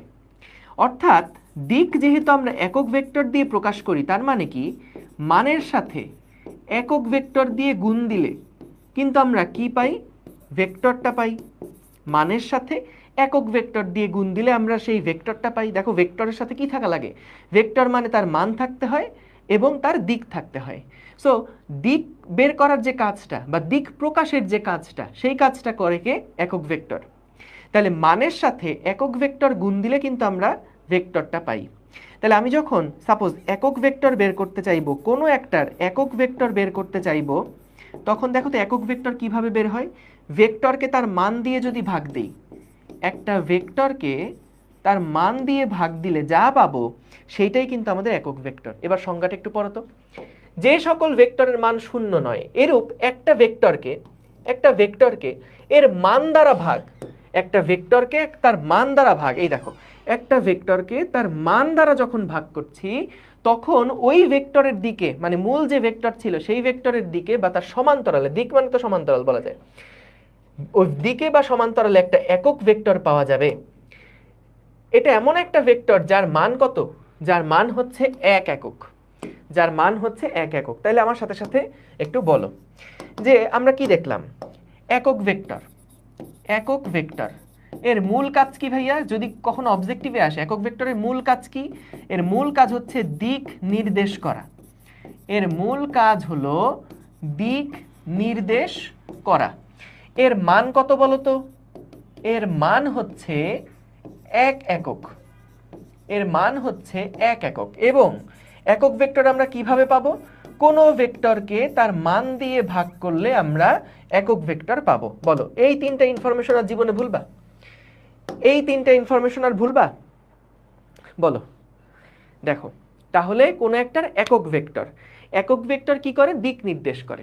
আমরা যখন কোনো একটা ভেক্টর এর কথা বলি, ভেক্টরের কি কি থাকে, ভেক্টরের থাকে মান, ভেক্টরের থাকে দিক, ভেক্টরের থাকে মান এবং ভেক্টরের থাকে কি, দিক। তো মান প্রকাশের কাজটা তো সংখ্যার, মান প্রকাশ করবে কে, সংখ্যা, 5 নাকি 10 না 15 20 100 2000 কত, সেই মানটা তো প্রকাশ করবে একটা সংখ্যা, মানটা তো প্রকাশ করবে কে, একটা সংখ্যা। দিকটা প্রকাশ করবে যে, সেই হচ্ছে আমাদের একটা একক ভেক্টর, সেই হচ্ছে একক ভেক্টর। অর্থাৎ তুমি এভাবে চিন্তা করতে পারো যে মনে করো একক ভেক্টর মানে আমাদের সেই একটা ইট, এই একটা ইটের সাথে যদি 10 গুণ করো তাহলে 10টা ইট দিয়ে একটা দেওয়াল তৈরি হয়। আবার বলছি কথাটা, এই একক ভেক্টরকে কম্পেয়ার করতে পারো একটা ইটের সাথে। সো দেখো এখানে যদি 50 ইন্টু ইট থাকে, তার মানে কি 50টা ইট তুমি যদি একটার উপর একটা দাও, তাহলে কি পাবা, একটা দেওয়াল পাবা। তাহলে একটা দেওয়াল বানানোর জন্য আমাদের একটা সংখ্যা লাগবে এবং একটা ইট লাগবে। ব্যাপারটা কি একটু বুঝতে পারছো? দেখো তো সহজ না ভাইয়া? তাহলে একক ভেক্টর হচ্ছে তাদের দিক। হ্যাঁ, একক ভেক্টর হচ্ছে কোনো একটা ভেক্টরের দিক প্রকাশে কাজ করে। যেমন আমি যদি বলি যে আমার কাছে মনে করো এই দিক বরাবর এটা হলো উত্তর দিক, হ্যাঁ এটা হলো উত্তর দিক। দেখো একক ভেক্টরের প্রকাশ করে কিভাবে, এটা যদি উত্তর দিক হয়, সাপোজ আমি এটাকে বললাম এইটা হলো আমাদের n হ্যাট, n হ্যাট। যখন দেখবা কোনো একটা ভেক্টরের উপর এরকম টুপি চিহ্ন আছে, তার মানেই বুঝে নিবা এটা একটা একক ভেক্টর নির্দেশ করছে। তাহলে একক ভেক্টরের মধ্যে কি থাকবে, একটা ভেক্টরের মধ্যে কি থাকবে, একটা টুপি থাকবে। ধরো আমি যদি n নামক একটা ভেক্টরের কথা বলি, তার উপরে যদি আমি একটা টুপি চিহ্ন দিয়ে দেই, তাহলে সেটা বোঝাবে একটা একক ভেক্টর। তাইলে আমরা কখনো প্রশ্নে যদি তাকাই, প্রশ্নে যদি দেখি আমাদের এইরকম একটা সিম্বল সম্পন্ন একটা লেটার আছে, তাহলে আমরা কি বুঝবো, আমরা বুঝবো এটাকে বলবো এভাবে n hat, n hat. n hat কথাটার মানে কি, n হ্যাট কথাটার মানে আমরা বুঝবো এটা একটা একক ভেক্টর, এটা একটা দিক নির্দেশ করছে। এইবার দেখো এটার সিগনিফিকেন্সটা কি। মনে করো আমি উত্তর দিক এর দিকে একক ভেক্টর বোঝাতে n হ্যাট ব্যবহার করি, ঠিক আছে, উত্তর দিকে এইটা বোঝাতে n হ্যাট ব্যবহার করি। এবং মনে করো এটা আমাদের পূর্ব দিক, সো পূর্ব দিকটার জন্য আমরা ই হ্যাট ব্যবহার করি, ই হ্যাট, ই হ্যাট, ঠিক আছে, ই হ্যাট। ই হ্যাট মানে কি, ই হ্যাট মানে হচ্ছে এমন একটা ভেক্টর যেই ভেক্টরটা কাজ করছে পূর্ব দিক বরাবর এবং যার মান কত, যার মান হচ্ছে গিয়ে 1 একক। যখন আমি বলবো n হ্যাট, n হ্যাট, তার মানে এটা এমন একটা ভেক্টর যেই ভেক্টরটা আসলে উত্তর দিকে নির্দেশ করছে এবং যার মান হলো 1 একক। মূলত হ্যাট চিহ্ন মানেই আমরা বুঝবো কি সেটা একটা 1 এককের ভেক্টর। ই মানে কি বুঝবো, হ্যাট মানে কি বুঝবো, এটা মানে বুঝবো এটা 1 এককের একটা ভেক্টর, শুধুমাত্র দিক নির্দেশ করছে, শুধুমাত্র দিক নির্দেশ করছে। এখন খেয়াল করো, আমি যদি একটা ভেক্টর এ লিখি, এ একটা ভেক্টর, এমন একটা ভেক্টর হলো এ, এ হলো এমন একটা ভেক্টর যার মান হচ্ছে 5। দেখো এই এ ভেক্টর লিখতে গেলে আমার কি লাগবে, আমার একটা মান লাগবে এবং একটা দিক লাগবে না। এ ভেক্টর তো একটা ভেক্টর, তাহলে আমার মান লাগবে, একটা দিক লাগবে। সো আমরা এখানে মান মনে করলাম 5, একটা ভেক্টরের মান হচ্ছে 5 একক, এবং ভেক্টরটার ডিরেকশন ছিল হচ্ছে নর্থের দিকে, সাপোজ নর্থের দিকে। তাহলে আমরা দেখো কাউকে যদি বলি, এইটুকু সিম্বল যদি বলি যে 5n হ্যাট, তাহলে সে কি বুঝবে জানো? তাহলে সে বুঝবে এমন একটা ভেক্টর যেই ভেক্টরের মান হচ্ছে 5 একক এবং যেই ভেক্টরটা কাজ করছে কোন দিক বরাবর, উত্তর দিক বরাবর। তাহলে একটা ভেক্টরকে যখন আমরা প্রকাশ করব, ভাইয়া বলো তো একটা ভেক্টর তার তো মানও আছে দিকও আছে, কিন্তু তুমি যদি প্রকাশ করার সময় শুধুমাত্র সংখ্যা দিয়ে প্রকাশ করো তাহলে কি হইল? একটা ভেক্টরে মান আছে দিকও আছে, কিন্তু তুমি যদি প্রকাশ করার সময় শুধু 5 লেখো, তাহলে এর মান আছে, এর দিক কোথায়? এর তো দিক বোঝাচ্ছে না কোনো কিছু। 5 তো একটা সংখ্যা। আমি যদি বলি 5 নিউটন, তাহলে 5 নিউটন মানে এটা তো একটা ভেক্টর রাশি, কিন্তু আমরা এখানে শুধু 5 নিউটন আকারে যদি লিখি, আমরা তো দিকটা বুঝতে পারছি না। সো তাহলে একটা ভেক্টর আকারে প্রকাশ করার জন্য কিন্তু মান লাগবে, দিক লাগবে। সো এই দিকটা প্রকাশ করার জন্যই আমাদের একটা একক ভেক্টরের প্রয়োজন হয়, একটা একক ভেক্টরের প্রয়োজন হয়। বুঝতে পারছো? সহজ। ভাইয়া মান যদি 1 একক না হয়, না হওয়ার কোনো সম্ভাবনাই নাই। আমরা দেখো কি করতেছি, আমরা যখন একটা ভেক্টরকে তার মান দিয়ে ভাগ করছি, বলতো এই ভেক্টরের মধ্যে কি আছে? এই ভেক্টরটাকে যদি ভেঙে লিখি তাহলে এর মধ্যে তো মান আছে, এর মধ্যে দিক আছে। সাপোজ এটা লিখো না খাতায়, ডিভাইডেড বাই মান, মত বলতো মান 1 কে মান হয়ে যাবে না? মান 1 কে মানে যে কাটাকাটি করে এটা কি 1 থাকবে না? তাহলে শুধুমাত্র দিকটা পড়ে থাকবে। তার মানে এমন একটা ভেক্টর যার মান হচ্ছে 1 একক, সেটা শুধুমাত্র দিক নির্দেশ করছে। তাহলে একক ভেক্টরের মান কিন্তু 1 ছাড়া কোনো কিছুই সম্ভব না, 1 কি হবে, এবং সেইটা দিয়ে শুধুমাত্র আমরা কি পাবো, তার দিক কোন দিকে সেই দিকটা নির্দেশ হবে। এখন খেয়াল করো, এই যে একক ভেক্টর যেটা, মনে করো আমাদের এখন উত্তর দক্ষিণ বরাবর নাই, আমাদের এখন কোনো কিছুই উত্তর দক্ষিণ বরাবর নাই। কি আছে? আমাদের এখন কোনো উত্তর দক্ষিণ নাই। এখন মনে করো আমাদের কাছে বলল এইটা একটা ভেক্টর, যেই ভেক্টরটা হচ্ছে কোন দিক বরাবর, মনে করো এরকম একটা দিকে কাজ করছে। এই ভেক্টরটা হলো গিয়ে মনে করো আমাদের এক্স ভেক্টর, এটা একটা এক্স হ্যাট ভেক্টর। হ্যাঁ, আচ্ছা এক্স দিলে আবার এক্স অক্ষের সাথে মিলে যাবে, এটা এ হ্যাট দিই, এ হ্যাট একটা ভেক্টর। এটা হলো একটা এ হ্যাট ভেক্টর। তার মানে কি, এটা এমন একটা ভেক্টর যার মান হচ্ছে 1 একক এবং যেটা শুধুমাত্র ডিরেকশনটাকে নির্দেশ করছে, শুধুমাত্র ডিরেকশনকে নির্দেশ করছে। এখন আমি যদি এমন একটা ভেক্টর পেলাম, এমন একটা ভেক্টর পেলাম যেই ভেক্টরটা দেখা গেল এটার 4 গুণ, দেখা গেল এটার 4 গুণ। কিভাবে 4 গুণ? দেখো যে আমি যদি এই ভেক্টরটার সাথে এটাকে যোগ করি, তার সাথে যদি এটাকে যোগ করি এবং এটার সাথে যদি আবার এটাকে যোগ করি, তাহলে খেয়াল করো এটার যে দৈর্ঘ্যটা হয়েছে, আমাদের এই ভেক্টরের যে দৈর্ঘ্যটা হয়েছে সেটা কিন্তু নিচেরটার সমান। আমরা এমন একটা ভেক্টর নিলাম, দেখো এখান থেকে এতটুকু পর্যন্ত এটা হলো কোনো একটা ভেক্টরের মান, মানে 1 একক মানের একটা ভেক্টর। এটা এইখানে আবার সিমিলার একটা ভেক্টর নিছি, সেম রেঞ্জের সিমিলার একটা ভেক্টর নিছি। এইখানে আমরা একই রকম একটা ভেক্টর নিছি, এইখানে আমরা একই রকমের একটা ভেক্টর নিছি। সো বলো তো এরকম 4টা ভেক্টর যখন একই লাইন বরাবর হলো, তখন মূল ভেক্টরটা আসলে কি হয়ে যাবে? 4a ড্যাশ হয়ে যাবে না, বা 4a হ্যাট হয়ে যাবে। এই 4a হ্যাট ভেক্টরটাকে আমরা বলছি, মনে করো আমাদের একটা ভেক্টর, সেটা হলো a। এই যে বড় যে ভেক্টরটা দেখছো, বড় ভেক্টরটা হলো a ভেক্টর। 4a হ্যাট বলতে কি বোঝাচ্ছে? 4a হ্যাট বলতে বোঝাচ্ছে এই a হ্যাটের ডিরেকশনটা যেই দিকে, তার 4 গুণ মানের ভেক্টর হলো এই a ভেক্টরটা। ঠিক আছে, তার 4 গুণ মানের ভেক্টর হলো এই a ভেক্টরটা। দেখো ক্লিয়ার কিনা? দেখো যে আমরা যখন বলছি যে কোনো একটা ভেক্টর আমার সাথে সাথে তোমরা এবার একটু কিবোর্ড সামনে নাও, যা প্রশ্ন করবো সেগুলোর উত্তর দিবা, দেখবা তোমাদের মধ্যে উত্তর দিতে দিতেই পুরা পড়া হয়ে গেছে। আমাকে বলো একক ভেক্টরের মেইন কাজ কি? বলো তো একক ভেক্টরের মেইন কাজ কি? একক ভেক্টর কি করে বলো? একক ভেক্টরের মেইন কাজ কি সবাই বলবা?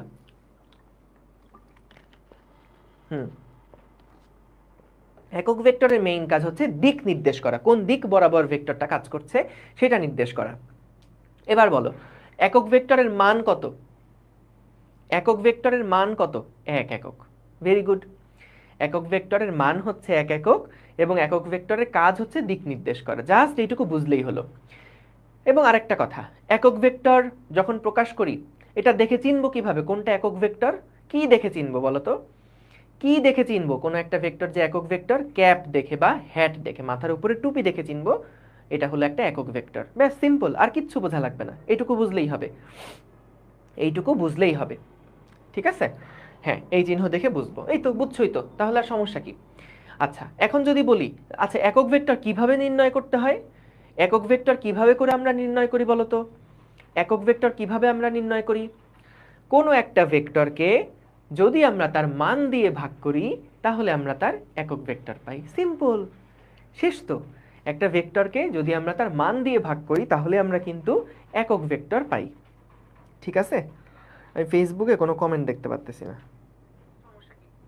আচ্ছা এখন যদি বলি আচ্ছা একক ভেক্টর কিভাবে, হ্যাঁ ঠিক আছে, ঠিক আছে, এই তো পারো তো, সবই তো পারো, সমস্যা কি তাহলে? Very good. এই তো, আর এখানে কি বলছিলাম যে এইটা আমাদের একটা একক ভেক্টর। সো এরকম মনে করো ওই যে ইটের সাথে তুলনা করো, একটা ইট, দুইটা ইট, তিনটা ইট, চারটা ইট, চারটা ইট মিলে যদি একটা দেওয়াল তৈরি হয় তাহলে এটা হচ্ছে আমাদের সেই দেওয়ালটা, আর এগুলা হচ্ছে সেই খণ্ড খণ্ড ইটগুলা। সো এখানে আমাদের এই ইটগুলা হচ্ছে এক একটা ইউনিট ভেক্টর বা একক ভেক্টর, এবং এই একক ভেক্টরগুলো নিয়ে আমরা কি পেলাম? একটা মূল ভেক্টর পেলাম। ঠিক আছে? আচ্ছা গেল। এখন আসো যেটা সবচেয়ে বেশি গুরুত্বপূর্ণ, আমরা একক ভেক্টর পড়ছি, সবচেয়ে গুরুত্বপূর্ণ হলো আয়ত একক ভেক্টর। এটা হচ্ছে দুনিয়ার সবচেয়ে সহজ টপিক এবং এটা আসলেই সবচেয়ে সহজ, সবচেয়ে সহজ। দেখো আমাদের দিক বলতে আসলে কিভাবে আমরা দিকটা বুঝবো? সো যখন আমরা কোনো একটা ভেক্টরকে নির্দেশ করব মূলত একক ভেক্টর দিয়ে সেই নির্দেশটা করি। আমাদের দেখো সবসময় এক্স অক্ষ, ওয়াই অক্ষ, জেড অক্ষ, তিনটা এক্সিস তো আছে। যেমন এটা হলো এক্স অক্ষ, এইটা হলো আমাদের ওয়াই অক্ষ, এইটা হলো আমাদের জেড অক্ষ। তো ভাই এক্স অক্ষ বরাবর যে একক ভেক্টরটা আছে না, এক্স অক্ষ বরাবর যে একক ভেক্টরটা আছে না, সেইটাকে আমরা বলি আই ক্যাপ। কাউরে দুনিয়ার যে কাউরে যারা ফিজিক্স পারে তুমি যদি তারে গিয়ে বলো ভাই আই ক্যাপের ডিরেকশনটা কোন দিকে বলেন তো, ও কিন্তু বলে দিবে এক্স অক্ষ বরাবর, এক্স অক্ষ বরাবর। সো তাহলে আই ক্যাপ এইটা হচ্ছে সব সময়ের জন্য এক্স অক্ষ বরাবর একক ভেক্টরটাকে নির্দেশ করে। এরপরে আসো ওয়াই অক্ষ বরাবর যে একক ভেক্টর, ওয়াই অক্ষ বরাবর যে একক ভেক্টর সেইটাকে আমরা প্রকাশ করি জে ক্যাপ দিয়ে, এবং জেড অক্ষ বরাবর যে একক ভেক্টরটা আছে, জেড অক্ষ বরাবর যে একক ভেক্টরটা আছে সেইটাকে আমরা প্রকাশ করি কে ক্যাপ দিয়ে, I J K, I J K. এই কথাগুলোই এখানে লেখা আছে। দেখো এখানে কি বলছে আসো দেখি। তার মানে দেখো আসলে আমরা যে এখানে নর্থ দিয়ে তারপরে একটা চিহ্ন দিছিলাম, ইস্ট দিয়ে একটা চিহ্ন দিছিলাম, এইটা কিন্তু প্রচলিত না। এটা জাস্ট তোমাদের তখন বোঝানোর জন্য বলছিলাম যে একটা দিক বরাবর একটা ভেক্টর আছে, তার উপরে টুপি বুঝাই দিলে বুঝবো যে ওই ভেক্টরের দিকে একটা একক ভেক্টর নির্দেশ করছে। কিন্তু এটা কিন্তু প্রচলিত না যে নর্থ মানে এটা বোঝায়, ইস্ট মানে এটা বোঝায়। সো তাহলে আমরা যখন পরীক্ষার খাতায় ধরো লিখবো তাহলে তো আমার উত্তর দক্ষিণ কোন দিকে এগুলো সব হিসাব রাখতে হবে। কিন্তু আমি তো ওইগুলা পরীক্ষার হলের মধ্যে বা যখন আমি সবসময় যে উত্তর দিকে মুখ করে থাকবো, দক্ষিণ দিকে মুখ করে থাকবো, এরকম তো আসলে হবে না। সো তাইলে আমাদের X axis, Y axis, Z axis যদি এই অনুযায়ী আমরা কোনো একটা ভেক্টরকে প্রকাশ করতে পারি তাহলে কিন্তু আমরা যে কোনো ভেক্টরকে প্রকাশ করতে পারবো। সো তাহলে দেখো যে আমরা এখানে কি করলাম, তিনটা অ্যাক্সিস, এক্স অক্ষ, ওয়াই অক্ষ, জেড অক্ষ। যদি আমরা বলি আই ক্যাপ, আই ক্যাপ মানে কি হবে? আই ক্যাপ মানে হচ্ছে এক্স অক্ষ বরাবর একটা একক ভেক্টর। জে ক্যাপ মানে কি? ওয়াই অক্ষ বরাবর একটা একক ভেক্টর। কে ক্যাপ মানে কি? জেড অক্ষ বরাবর একটা একক ভেক্টর। এইবার সবচেয়ে মজার কাহিনী শোনো। যখন তুমি দেখবা তোমাকে কেউ বলছে 5i ক্যাপ, 5i ক্যাপ, এই বলো তো এই ভেক্টরটা কোন দিক বরাবর কাজ করছে? এই ভেক্টরটা বলো তো কোন দিক বরাবর কাজ করছে?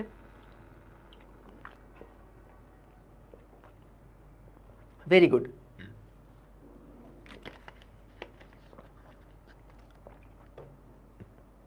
ভেক্টরটা কাজ করছে এক্স অক্ষ বরাবর, তাই না? যদি আমি বলি ধরো 3j ক্যাপ, বলো তো এই ভেক্টরটা কোন দিক বরাবর কাজ করছে? 3j ক্যাপ, এই ভেক্টরটা কোন দিক বরাবর কাজ করছে? এইটা কাজ করছে y অক্ষ বরাবর। এই ভেক্টরটা কাজ করছে y অক্ষ বরাবর, এবং এই ভেক্টরের মান কত বলো তো? এই ভেক্টরের মান হচ্ছে 3 একক। এই ভেক্টরের মান কি? 3 একক। যেমন এখানে 5i ক্যাপ, i ক্যাপ এই ভেক্টরটা কোন দিক বরাবর কাজ করছে? এইটা কাজ করছে x অক্ষ বরাবর, এবং তার মান কত? তার মান হচ্ছে গিয়ে 5 একক, তাই না? 5i ক্যাপ এই ভেক্টরটা কোন দিকে কাজ করছে? i ক্যাপ দেখাই আমি বুঝছি, ও আচ্ছা দিক কোন দিকে? দিক হলো আমাদের x অক্ষ বরাবর। আর 5 দেখে আমি বুঝছি আচ্ছা x অক্ষ বরাবর 5টা একক ভেক্টর, অর্থাৎ 5 গুণ যে ভেক্টরটা আছে সেটাই হলো আমাদের এই ভেক্টরটা নির্দেশ করছে। তার মানে 5i ক্যাপ ভেক্টরটা কেমন হবে? এটা যদি 1 একক হয়, এটা হলো 2 একক, এটা হলো 3 একক। যদি 5 একক ভেক্টরের কথা বলি, এটা 2 একক, এটা হলো 3 একক, তারপরে এইটা হচ্ছে 4 একক, এবং এখানে আরেকটা দিলে এটা হবে 5 একক। তাহলে দেখো এরকম 5টা একক ভেক্টর মিলে কিন্তু আমরা 5i ক্যাপ ভেক্টরটা পেলাম। ঠিক আছে? আমরা এতগুলা তীর চিহ্ন কখনো দিব না।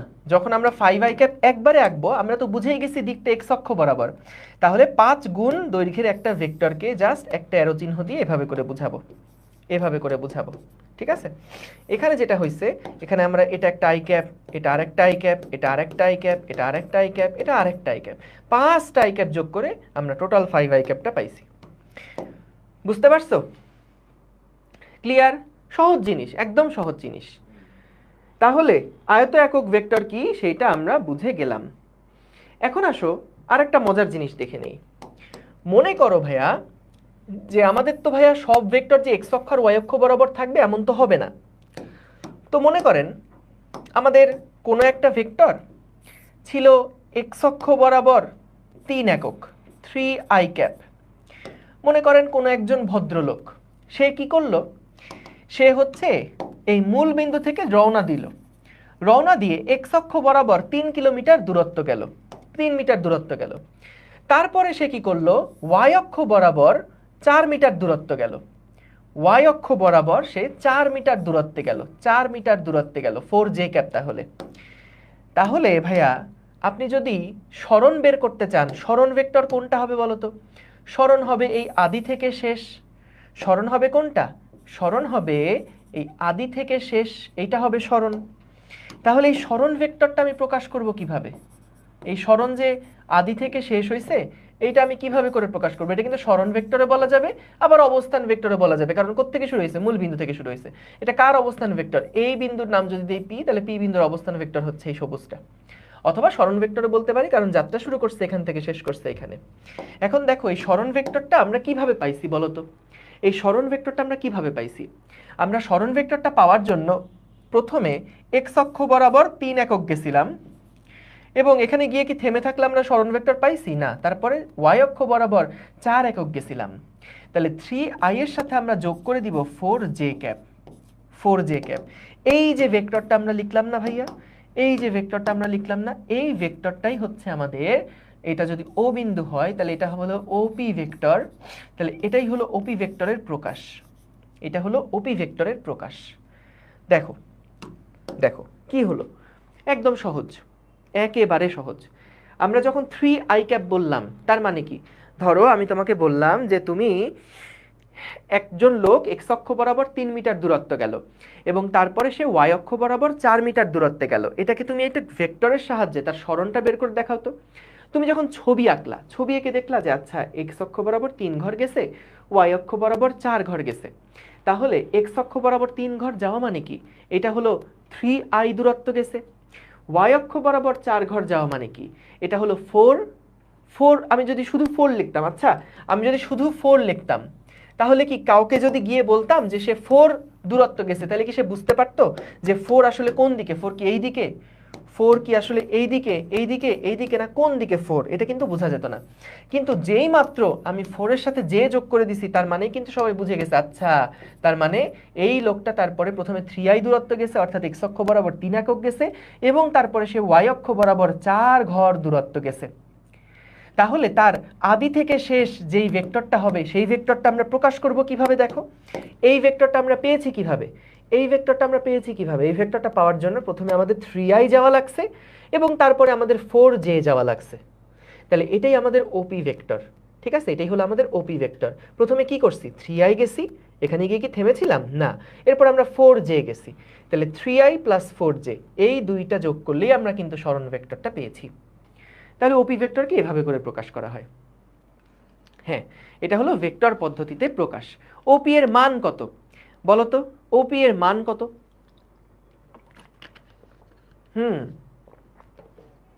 ওপি এর মান হচ্ছে 5।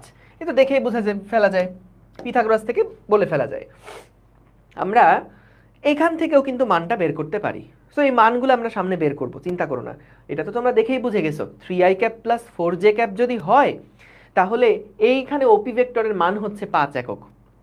কারণ এই যে 3 স্কয়ার প্লাস 4 যেহেতু পিথাগোরাস জ্যামিতিক নিয়মে, তাহলে এই ভেক্টরের দৈর্ঘ্যটা যদি কেউ বের করতে চায়, তাহলে দৈর্ঘ্যটা হবে হচ্ছে 5 একক। ঠিক আছে, কারণ এটা 3, এটা 4, পিথাগোরাস ফেললে root over 3 square plus 4 square. So আমরা মানের মধ্যে এখনই যাব না, মান দিকে এখনই যাব না, জাস্ট একক ভেক্টর শিখলাম এবং এটার প্রয়োগটা হালকা দেখলাম। এবং আমরা আয়ত একক ভেক্টর দেখো, এবার আসলে লেখাগুলো পড়ি। কি বলছিল এখানে? বলছে যে ত্রিমাত্রিক স্থানাঙ্ক ব্যবস্থায় পরস্পর লম্ব 3টা অক্ষ থাকে, এক্স অক্ষ, ওয়াই অক্ষ, জেড অক্ষ।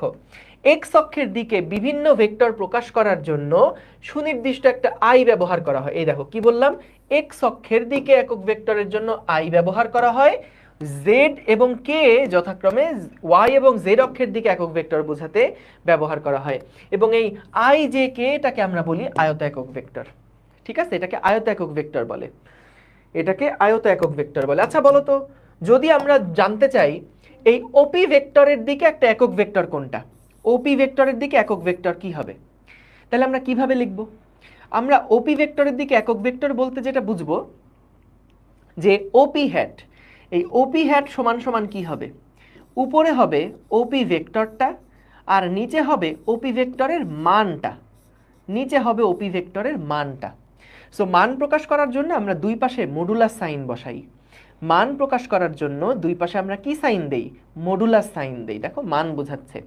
আর ওপি যেটা, এটা কিন্তু এই পুরা ভেক্টরটাকে বোঝাচ্ছে, ওপিটা পুরা ভেক্টরকে বোঝাচ্ছে। তাহলে ভেক্টরকে তার মান দিয়ে ভাগ করলে ওপি ক্যাপ ভেক্টর পাওয়া যায়। তাহলে ভাইয়া দুইটার মধ্যে প্যাচ লাগাই ফেলো না। ওপি ক্যাপ যেই ভেক্টরটা আছে, এইটাকে আমরা বলি একক ভেক্টর। কার দিকে? এইটা হলো ওপি বরাবর একক ভেক্টর। ওপি বরাবর, ওপি বরাবর একক ভেক্টর। বলতো এই একক ভেক্টরের ডিরেকশন কি এক্স অক্ষের দিকে না ওয়াই অক্ষের দিকে? বলতো ওপি বরাবর একক ভেক্টর, এই ডিরেকশনটা কি এক্স এর দিকে না ওয়াই এর দিকে? এটা কি এক্স এর দিকে না ওয়াই এর দিকে? এটা কারোর দিকেই না, এটা দেখো অন্য আরেকটা দিকে। কিন্তু এই যে ভেক্টরটা ওপি ভেক্টরের যে একক ভেক্টর, সেই ওপি বরাবর একক ভেক্টর মনে করো এতটুকু, ওপি বরাবর একক ভেক্টর মনে করো এতটুকু। এই যে এটা হলো আমাদের মনে করো সেই ওপি ভেক্টর, ওপি একক vector.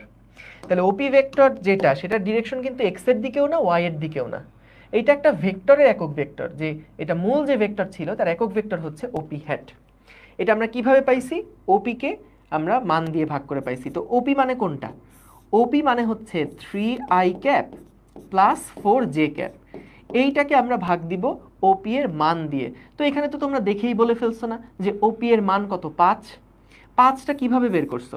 Root over 3 square plus 4 square করে বের করছো না? সো দেখো আমরা এখান থেকে ওপি ভেক্টরের একক ভেক্টরটা কিন্তু পেয়ে গেলাম। এটা হলো ওপি ভেক্টরের একক ভেক্টর। তাহলে কি হলো? মূল যে ওপি ভেক্টর, মানে এটা কিন্তু মান দিক সহ ভেক্টর, তাই না? মান আছে, দিক আছে, মান দিক সহ ভেক্টর। এটা সেই ওপি মান দিক সহ ভেক্টরটা লিখলাম, ডিভাইডেড বাই ওই ভেক্টরের দৈর্ঘ্য কত, ওই ভেক্টরের মান কত, সেই মানটা দিয়ে ভাগ দিলাম। মান কিভাবে পেলাম? এটা পিথাগোরাস করে পেলাম, তাই না? মানটা কিভাবে পাইছি? যেমন তুমি যদি এখানে এই ওপি এর মানটা বের করতে চাও, ওপি ভেক্টরের মান যদি বের করতে চাও, তাহলে কি করতে হবে? ওপি ভেক্টরের মান বের করতে গেলে এই যে এইটা হলো ভূমি, এটা হলো লম্ব যদি হয় তাহলে √3² প্লাস 4² করলেই হবে, অর্থাৎ সেই 5 আসছে। অর্থাৎ দেখো আই এর সাথে যে সহগ সেটাকে স্কোয়ার এবং জে এর সাথে যে সহগ সেটাকে স্কোয়ার করলেই কিন্তু আমরা তারপর রুট করলেই ওপির মানটা পেয়ে যাচ্ছি। তাহলে ভাইয়া এটা হলো আমাদের সেই একক ভেক্টরটা। তাহলে একক ভেক্টর সমান সমান 3i + 4j ডিভাইডেড বাই তার মান। এখন আমাকে বলো যে একক ভেক্টর আর আয়ত একক ভেক্টর এই দুইটার মধ্যে কি পার্থক্য আছে কিনা, একক ভেক্টর এবং আয়ত একক ভেক্টর। দেখো হ্যাঁ, মানটা জাস্ট 5 হবে। মান তো এটা কি আর দিক আছে কোনো? যদি শুধু মানের কথা বলি, যদি শুধু মানের কথা বলি, মান কত? মান তো 5। আচ্ছা যাই হোক, এখন দেখো তো যে আমরা যখন বলছি যে ওপি বরাবর, যেটা বলছিলাম আমাদের একক ভেক্টর কোনগুলা বলো তো? এইটা হলো ওপি বরাবর একক ভেক্টর, আর এইগুলা যাদেরকে লিখছিলাম, এই যে আই যাদেরকে লিখছিলাম, যে যাদেরকে লিখছিলাম, এরা কিন্তু আমার আয়ত একক ভেক্টর, মনে আছে? এরা হচ্ছে আমার সেই আয়ত একক ভেক্টর, আয়ত একক ভেক্টর। তাহলে এদের মধ্যে কিন্তু একটা পার্থক্য আছে, খেয়াল রেখো। শুধু একক ভেক্টর আর আয়ত একক ভেক্টরের মধ্যে পার্থক্য আছে। শুধু একক ভেক্টর বলতে আমরা বুঝি যে কোনো একটা ভেক্টরের দিকে একক ভেক্টর, আর আয়ত একক ভেক্টর মানে এক্স অক্ষ, ওয়াই অক্ষ, জেড অক্ষ বরাবর যে একক ভেক্টরগুলা ছিল সেইগুলা। বুঝতে পারছো? সো এই কাহিনী। এরপরে দেখো আরেকটা ভেক্টর আছে, সেই ভেক্টরটাকে আমরা বলি বিপ্রতীপ ভেক্টর। এটা খুব একটা কাজে লাগে না, এমসিকিউতে দেয়। আমরা এরপর টানা কিছু এমসিকিউ সলভ করবো। দাঁড়াও, মনে করো এই ভেক্টরটাকে আমি বললাম এটা হলো 5i ক্যাপ একটা ভেক্টর। এর বিপ্রতীপ ভেক্টর কি হয় জানো? বিপ্রতীপ ভেক্টরটা হয় একই দিক বরাবর, কিন্তু মান হয় এটার বিপরীত। মান হয় এটার বিপরীত, অর্থাৎ 1/5i ক্যাপ। এটা যদি 5i ক্যাপ হয় তাহলে এর বিপ্রতীপ ভেক্টর হচ্ছে 1/5i ক্যাপ। আরেকটা এক্সাম্পল দিই, ধরো এই ভেক্টরটা যদি হয় 2i ক্যাপ, তাহলে এর বিপ্রতীপ যে ভেক্টরটা হবে সেই ভেক্টরটা হবে এর উল্টা, মানে 1/2i ক্যাপ। তাহলে খেয়াল করো, এবার আমরা চলো ডেফিনেশনটা পড়ি। দুইটা সমান্তরাল ভেক্টরের একটার মান অপরটার বিপ্রতীপ হলে, এই দেখো একটার মান, এটা কি মান নির্দেশ করতো না? একটার মান যদি অপরটার বিপ্রতীপ হয় তাহলে তাদেরকে বিপ্রতীপ ভেক্টর বলে। যেমন P vector 5i cap, Q vector 1/5i cap. পরের ছবিতে চিত্র আছে, অসুবিধা নাই, ঠিক আছে? চিত্রে এটাকে পি বলে দাও, এটাকে কিউ বলে দাও, এই তো ঠিক আছে। তাহলে বিপ্রতীপ ভেক্টর আশা করি কি জিনিস বুঝতে পারছো। একটা আরেকটার পরিপূরক না, পরিপূরক ওইভাবে বলে না, একটা আরেকটার বিপ্রতীপ বলে।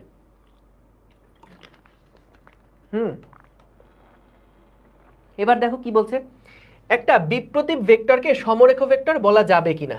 তুমি বলো তো যাবে কিনা? বলো তো সমরেখ হতে গেলে কি হতে হয়? হয় একই দিকে বা তার বিপরীত দিকে হতে হয় সমরেখ হতে গেলে। বলো তো বিপ্রতীপ ভেক্টরগুলা কি আসলে এক ধরনের সদৃশ ভেক্টর না? কারণ বিপ্রতীপ ভেক্টরগুলা কিন্তু দেখো আমাদের দিক একই থাকে, জাস্ট মানটা হয়ে যায় তার বিপরীত। জাস্ট মানটা হয়ে যায় তার বিপরীত, অর্থাৎ সাইজে ছোট হয়ে যায় কিন্তু দিক একই রকম থাকে বিপ্রতীপ ভেক্টরটা। তাহলে বিপ্রতীপ ভেক্টরটাকে কি আমরা একটা সমান ভেক্টর বলতে পারবো? বলো, বিপ্রতীপ ভেক্টরকে কি সমান ভেক্টর বলা যাবে? না।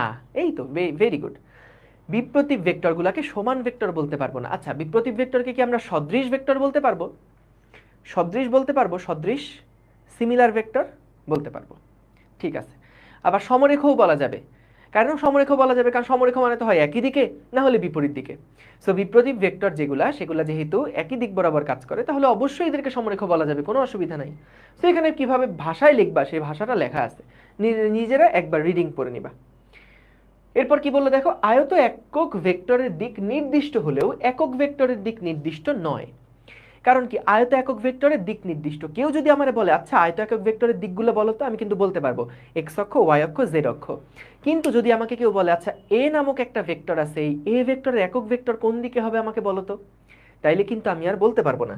দেখো কেউ যদি বলে এ ভেক্টরের একক ভেক্টর কোন দিকে, তাইলে কোন দিকে আমি জানি?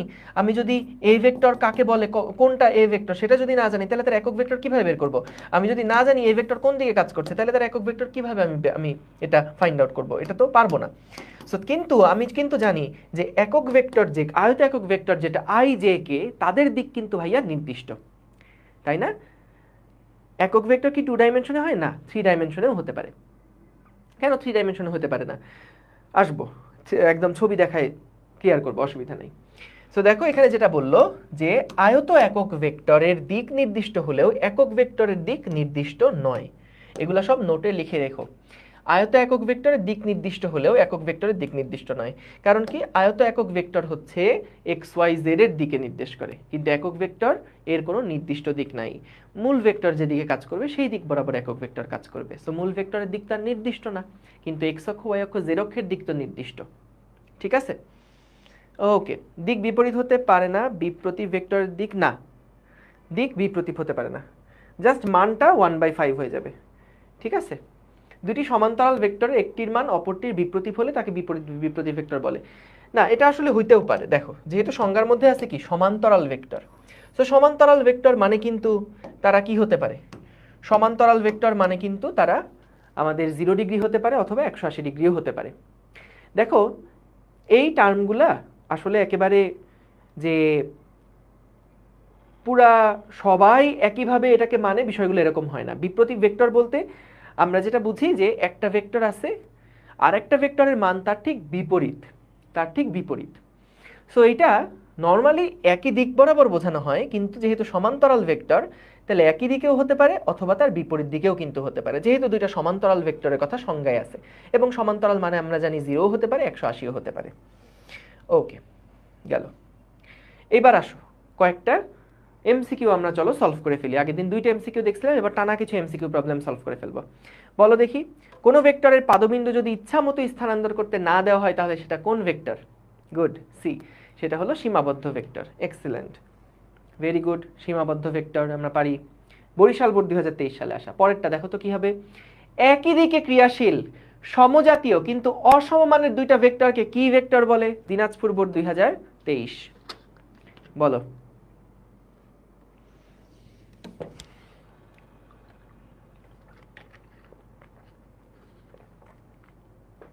কি বলছে দেখি? বেশিরভাগ সি অ্যান্সার দিচ্ছ, কয়েকজন আবার ডি বলছো। এই দেখো, একই দিকে ক্রিয়াশীল, দেখো তো, একই দিকে যদি ক্রিয়াশীল থাকে সমজাতীয় এবং অসমমানের দুইটা ভেক্টরকে কি বলে? এটাকে কি সমান বলতে পারবো? না। এটা কি বিপরীত? না, একই দিকে না, এটা তো একই দিকে, তাহলে বিপরীত হবে না। এটা কি বিসদৃশ? দুইটা ভিন্ন দিকে? না, সদৃশ, তাহলে অ্যান্সার সদৃশ, তাহলে অ্যান্সার। পরেরটা কি? সমজাতীয় অসমমানের এবং বিপরীতমুখী ভেক্টরকে কি বলে? ফটাফট ফটাফট অ্যান্সার দাও। সমজাতীয় অসমমানের এবং বিপরীতমুখী ভেক্টরকে কি বলে? সমজাতীয় অসমমানের এবং বিপরীতমুখী, অর্থাৎ দেখো মান হবে অসমান, দিক হবে বিপরীত। তাহলে এটা কি বিপ্রতীপ ভেক্টর নাকি? না না, বিপ্রতীপ মানে 5 হলে 1/5 হয়, বিপ্রতীপ না। এটা কি বিপরীত? না, বিপরীত হলে তো একটা মান সমান হয়, কিন্তু এখানে বলছে অসমমানের। এটা কি সদৃশ? না, সদৃশ হলে দিক একই হয়, তো এটা বিসদৃশ। কিন্তু বরিশাল বোর্ড 2022 সালে আসা। ভেরি গুড, পারি আমরা। গেল। তারপর কি আছে? এবার দেখো সমান ভেক্টরের বৈশিষ্ট্য কি? সমান ভেক্টরের বৈশিষ্ট্য কি? সমান ভেক্টর জানি কোনগুলো ছিল? যাদের মান এক, যাদের দিক এক, এবং যারা সমজাতীয়। দেখো তিনটা একই আছে, সমজাতীয়, মান এবং দিক একই। তাহলে সমান ভেক্টরের বৈশিষ্ট্য কিন্তু তিনটাই, ডি হবে অ্যান্সার। দেখছো বোর্ডে কি সহজ সহজ প্রশ্ন আসে, কি সহজ সহজ প্রশ্ন আসে বোর্ডে। ওকে, সো গেল, বুঝলাম। পরে কি? এই তো বলো এটা কি? 9 আই ক্যাপ এবং আরেকটা ভেক্টর বলছে 1/9 আই ক্যাপ হলে ভেক্টর দ্বয় কি হবে? ভেক্টর দ্বয় কি ধরনের ভেক্টর হবে? যশোর বোর্ড 2021 সালের প্রশ্ন। দেখো, যদি এ ভেক্টর হয় 9i এবং বি ভেক্টর হয় 1/9i, তাহলে ভেক্টর দ্বয় কি? এরা সদৃশ। কেন? কারণ দুইটা একই দিকে। এরা বিপ্রতীপ, হ্যাঁ এরা বিপ্রতীপ। পরস্পর লম্ব? না না না, লম্ব হওয়ার সাথে তো কোনো সম্পর্ক নাই, বুঝাই তো যাচ্ছে এটা এক্স অক্ষ হলে এটাও এক্স অক্ষের দিকে। তাহলে 1 আর 2 হচ্ছে এটার আনসার, 1 আর 2 হচ্ছে এটার আনসার। দেখো বুঝছি। পরেরটা কি দেখো, এ সমান সমান টুয়াইস বি হলে, এ সমান সমান টুয়াইস বি হলে এ এবং বি ভেক্টর দ্বয় পরস্পর কি? বলো তো, এ এবং বি ভেক্টর দ্বয় পরস্পর কি? এ সমান সমান টুয়াইস বি, এটার মানে কি? এটার মানে হচ্ছে, ধরো এটা যদি আমাদের বি ভেক্টর হয়, এইটা যদি আমাদের বি ভেক্টর হয়, তাহলে এইরকম দুইটা ভেক্টরকে আমরা একসাথে করলে কি পাবো? 2b নামক একটা ভেক্টর পাবো না? এই 2b ভেক্টরটাকে আমরা বলছি a ভেক্টর, অর্থাৎ এর সমান এবং এই দিক বরাবর যে ভেক্টরটা আছে এটা হলো আমাদের a ভেক্টর। ঠিক আছে, এটা হলো 2b ভেক্টর। দুইটা b কে একসাথে করছো, এই 2b বলা যে কথা, a বলা একই কথা, কারণ দুইটার অ্যারো সাইন নামে কিছু নাই, অ্যারো সাইন দিলে একটাই দিতে হয়। তাহলে এরকম দেওয়া আছে। এখন দেখো এই যে a ভেক্টর এবং এই যে b ভেক্টর, এই দুইটা ভেক্টর আসলে কেমন? এই দুইটা ভেক্টর দিক একই দিকে, তাহলে সদৃশ। ঠিক আছে, বিসদৃশ না, এটা কি সমরেখাও বলা যাবে না? অবশ্যই। তাহলে 1 আর 3 বি হচ্ছে তাহলে এটার answer. Very good Rafi, Rafi very good. Rafi ছাড়াও আরো অ্যান্সার দিছো মুমতাহিনা আলম, মেহজাবিন খান, তুর্য, শেখ তৌহিদ, ফাহিম ফয়সাল, সাদ, আরিব, আওয়াল, ফাইয়াজ। ফাহিম ফয়সাল এতবার অ্যান্সার দিও না, খালিদ সাইফুল্লাহ, ফাহিম ফয়সাল অনেকবার অ্যান্সার দিছো। ওকে, দেখি ফেসবুকে কি অবস্থা। হ্যাঁ, ফেসবুকেও তোমরা রিপ্লাই দিচ্ছ। ওকে, ঠিক আছে, সহজ, তাহলে বুঝলাম। ওকে, ভেরি গুড। আচ্ছা, চলো এবার আমরা ভেক্টরের যোগের নিয়মগুলো শিখব। ভেক্টর যোগের কিছু নিয়ম আমরা এবার শিখব। হ্যাঁ, ভেক্টর যোগ করার নিয়ম। দেখো, যোগ কিন্তু আমরা বীজগাণিতিক নিয়মে করতেই পারি, যোগ আমরা বীজগাণিতিক নিয়মে করতেই পারি। ভেক্টরের যোগটা কিন্তু ডিফারেন্ট হয়। কেন ডিফারেন্ট হবে ভাইয়া? আচ্ছা বলো তো, যদি তোমার কাছে বলা হয় যে মনে করো এইখানে আমাদের একটা লাঠি আছে, এই লাঠিটার দৈর্ঘ্য 5 মিটার, আমি কি করলাম, দুইটা লাঠিকে একসাথে করে একটা লাঠি বানালাম, দুইটা লাঠিকে ফেভিকল দিয়ে জোড়া লাগাইছি, দুইটা লাঠিকে ফেভিকল দিয়ে এরকম করে আমরা জোড়া লাগাইছি। কেমন? দুইটা লাঠিকে এরকম করে যদি জোড়া লাগাই দেই, তাহলে বলো তো এটা 5 মিটার, এটা 5 মিটার, দুইটা যোগ করলে কত হবে? সোজা যোগ করলে কত? 10 মিটার না? এই লাঠি দুইটার দৈর্ঘ্য কতটুকু হবে? লাঠি দুইটার দৈর্ঘ্য হবে 10 মিটার। সিম্পল। এখন দেখো, যখন তুমি দৈর্ঘ্য নির্ণয় করছো তখন কোনো অসুবিধা নাই, কিন্তু বলো তো, তুমি একজন ভদ্রলোককে দেখলা, সে প্রথমে এক্স অক্ষ বরাবর গেল 5 মিটার, এক্স অক্ষ বরাবর গেল 5 মিটার, এবং তারপরে সে গেল ওয়াই অক্ষ বরাবর 5 মিটার, তারপরে সে গেল ওয়াই অক্ষ বরাবর 5 মিটার। আচ্ছা বস, এখন বলো তো, তুমি যদি বলো যে সে আদি অবস্থান থেকে শেষ অবস্থানে গেছে, যে টোটাল এই আদি থেকে শেষ পর্যন্ত যেই দূরত্বটা, এই দূরত্বটা হলো 10 মিটার। আচ্ছা, এটা কি সঠিক কথা? এখান থেকে এই পর্যন্ত দূরত্ব কি 10 মিটার? আসলে লোকটা প্রথমে গেছে 5 মিটার, পরে গেছে 5 মিটার, 5 মিটার যদি একই দিকে যেত, তাহলে আমি বলতে পারতাম আদি থেকে শেষের দূরত্ব হলো 10। যেমন যদি এমন হতো যে লোকটা প্রথমে ডান দিকে 5 মিটার গেছে, এরপর তার ধরো একটু চা পানি খাইছে, তারপর আবার সে ডান দিকে 5 মিটার গেছে, তখন আমি বলতাম যে হ্যাঁ, আদি থেকে শেষ পর্যন্ত যেই তার মোট দূরত্বটা, এই মোট দূরত্বটা হচ্ছে 10 মিটার। তখন আমি বলতে পারতাম যে আদি বিন্দু থেকে শেষ বিন্দু পর্যন্ত একটা ভেক্টর আঁকলে সেই ভেক্টরের দৈর্ঘ্য হবে 10 মিটার, সেটা আমি বলতে পারতাম। কিন্তু যখন দিকটা আলাদা হয়ে গেল, ও প্রথমে সোজা গেছে, তারপরে সে আবার 90 ডিগ্রি কোণে ভিন্ন একটা দিকে যাওয়া শুরু করছে, তখন আমি যদি এই আদি বিন্দু আর শেষ বিন্দুর মধ্যে দূরত্ব বলি 10 মিটার, তাহলে কি হবে? এটা কি হবে? এটা হবে? হবে না, তাই না? এটা হবে না। আচ্ছা, এটা হবে না, কিন্তু এটা তো আমরা কত হবে বের করতে পারি। তোমরা অনেকেই ফটাফট বের করে ফেলছো যে ভাই এটা যেহেতু 90 ডিগ্রি কোণে ছিল, তাহলে আমরা পিথাগোরাস ইউজ করে কিন্তু সহজেই বের করে ফেলতে পারি। এটা হচ্ছে আমাদের কত? 5 স্কয়ার প্লাস 5 স্কয়ার 5√2, এইটুকু দৈর্ঘ্য হচ্ছে 5√2 মিটার। খুব ভালো কথা। এখন সাপোজ আমি দেখলাম আরেকজন ভদ্রলোক, সে প্রথমে ডান দিকে গেছে, তারপরে এই দিক বরাবর গেছে, তারপরে এই দিক বরাবর গেছে, এইরকম ভিন্ন ভিন্ন দিকে সে যাচ্ছে। এইবার আমি বের করতে চাই তার আদি বিন্দু এবং তার শেষ বিন্দু, এই দুইটা বিন্দুর মধ্যে দূরত্ব বের করতে চাই। তাহলে কিন্তু এখন তুমি একটু প্যারা খেয়ে যাবা, তাহলে কিন্তু এখন একটু প্যারা খেয়ে যাবা। আহা, তাহলে কি করব? তাইলে তুমি বুঝতে পারছো না ভাই, জ্যামিতি দিয়ে বের করা পসিবল যদি আমার এখানে দৈর্ঘ্যগুলো দেওয়া থাকে, যদি আমার এখানে ধরেন অ্যাঙ্গেলগুলো দেওয়া থাকে, তাহলে কিন্তু আমি আসলে কোনো না কোনোভাবে বের করে ফেলতে পারবো। ওই যে স্থূলকোণী ত্রিভুজের সূত্র দিয়ে এইটুকু দৈর্ঘ্য আগে বের করব, তারপরে এই দুইটা তাহলে নাই হয়ে যাবে, এরপরে এই ভেক্টর আর এই ভেক্টর, বা আমাদের ত্রিভুজের এই বাহু আর এই বাহু, এটা যদি একটা সূক্ষ্মকোণী ত্রিভুজ হয় তাহলে সেই ক্ষেত্রে আমরা কিন্তু ওই যে অ্যাপোলোনিয়াস দিয়ে এগুলো সব বের করে ফেলতে পারবো।